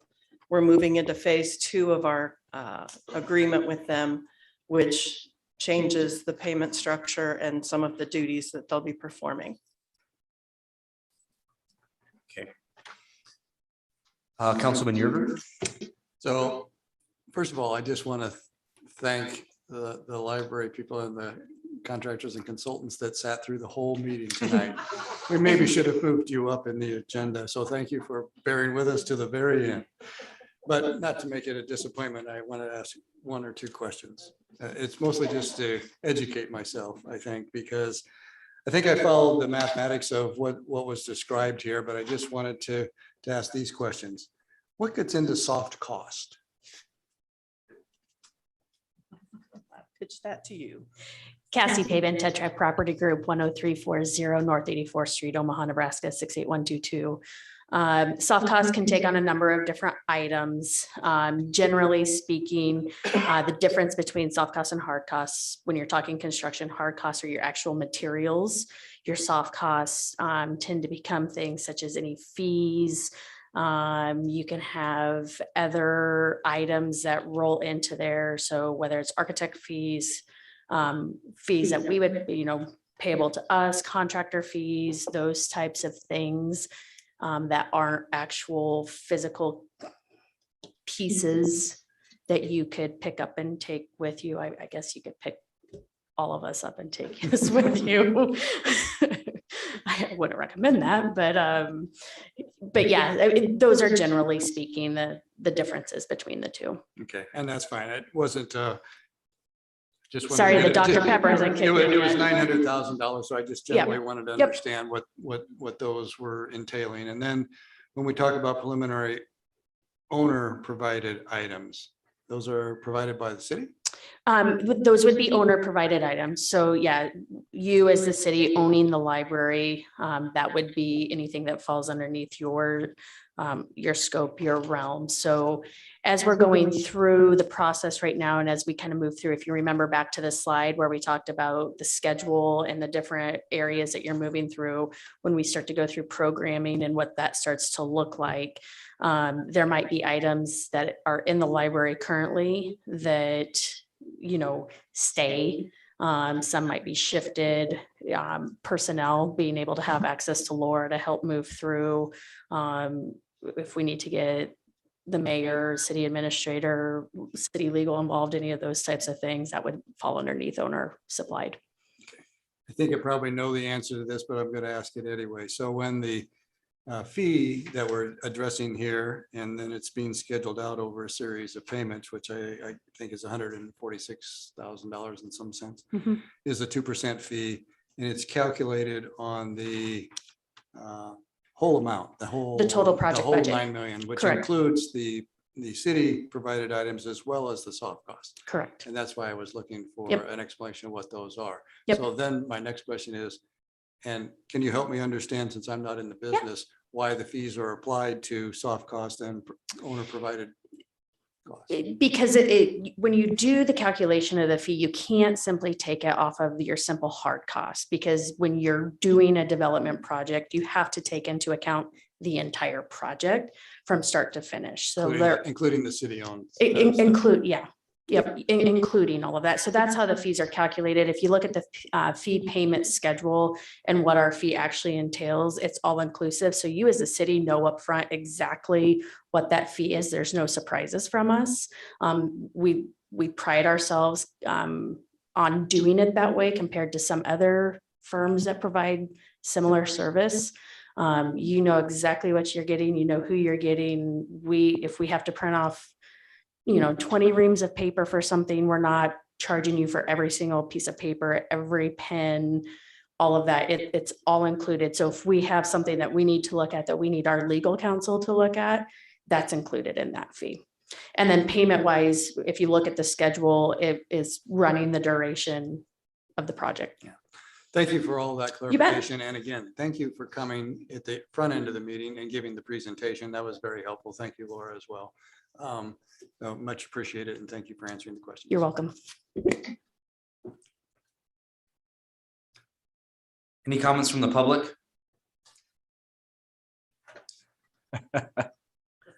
It's been a year. Linda McLean, 2810 East Bristolwood Drive, Fremont, Nebraska, Vice President of the Library Board of Trustees. It's a pleasure to be here tonight on this side of the podium for the first time. I just want to say we have a very good team right now in place with this project. It has been 3.5 years since the voters of Fremont approved the bond referendum with a 67% margin in favor. We've had, we had a historic flood followed by COVID. We've had a lot of hurdles to get over. And the fact that we can be here tonight and say we've committed the funding up to 76% is quite encouraging. We know we're going to get the rest of the way. We have grants pending. We have some wild cards out there, and it's going to be a great project. This is going to be a new chapter for Keene Memorial Library that's going to serve the residents of Fremont for the next 50 years, hopefully. We're doing this not for me. I'm not doing this for me. I'm doing this for the people of Fremont because I'm passionate about the importance of libraries. And, the 30,000 people that logged onto our Wi-Fi last year, the 20% of families in town that don't have internet in their homes, the seniors who need the resources, the books, the children who need access to technology and STEAM programming. So I just thank you for your support, your ongoing support really of this project. And Tetrad has been a great partner with us. They've helped us an awful lot while we took on the fundraising ourselves, which was a big challenge, writing all of the grants without the consultant, which we deemed early on that we could do that ourselves and save important money in the project. Tetrad is really an important partner for us, and we're looking forward also to working with MCL. So thank you again for your support this evening.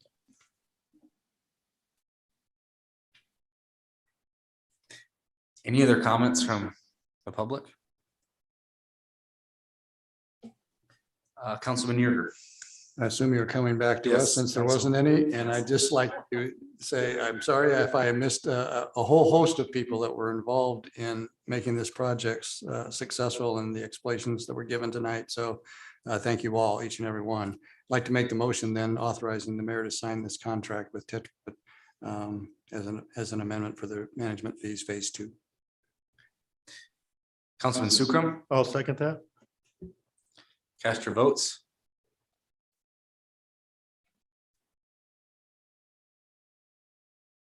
Motion carries 7-0, Mayor. Councilman Jensen, I will make the motion to adjourn. Councilman Gibson, Second. cast your votes to adjourn.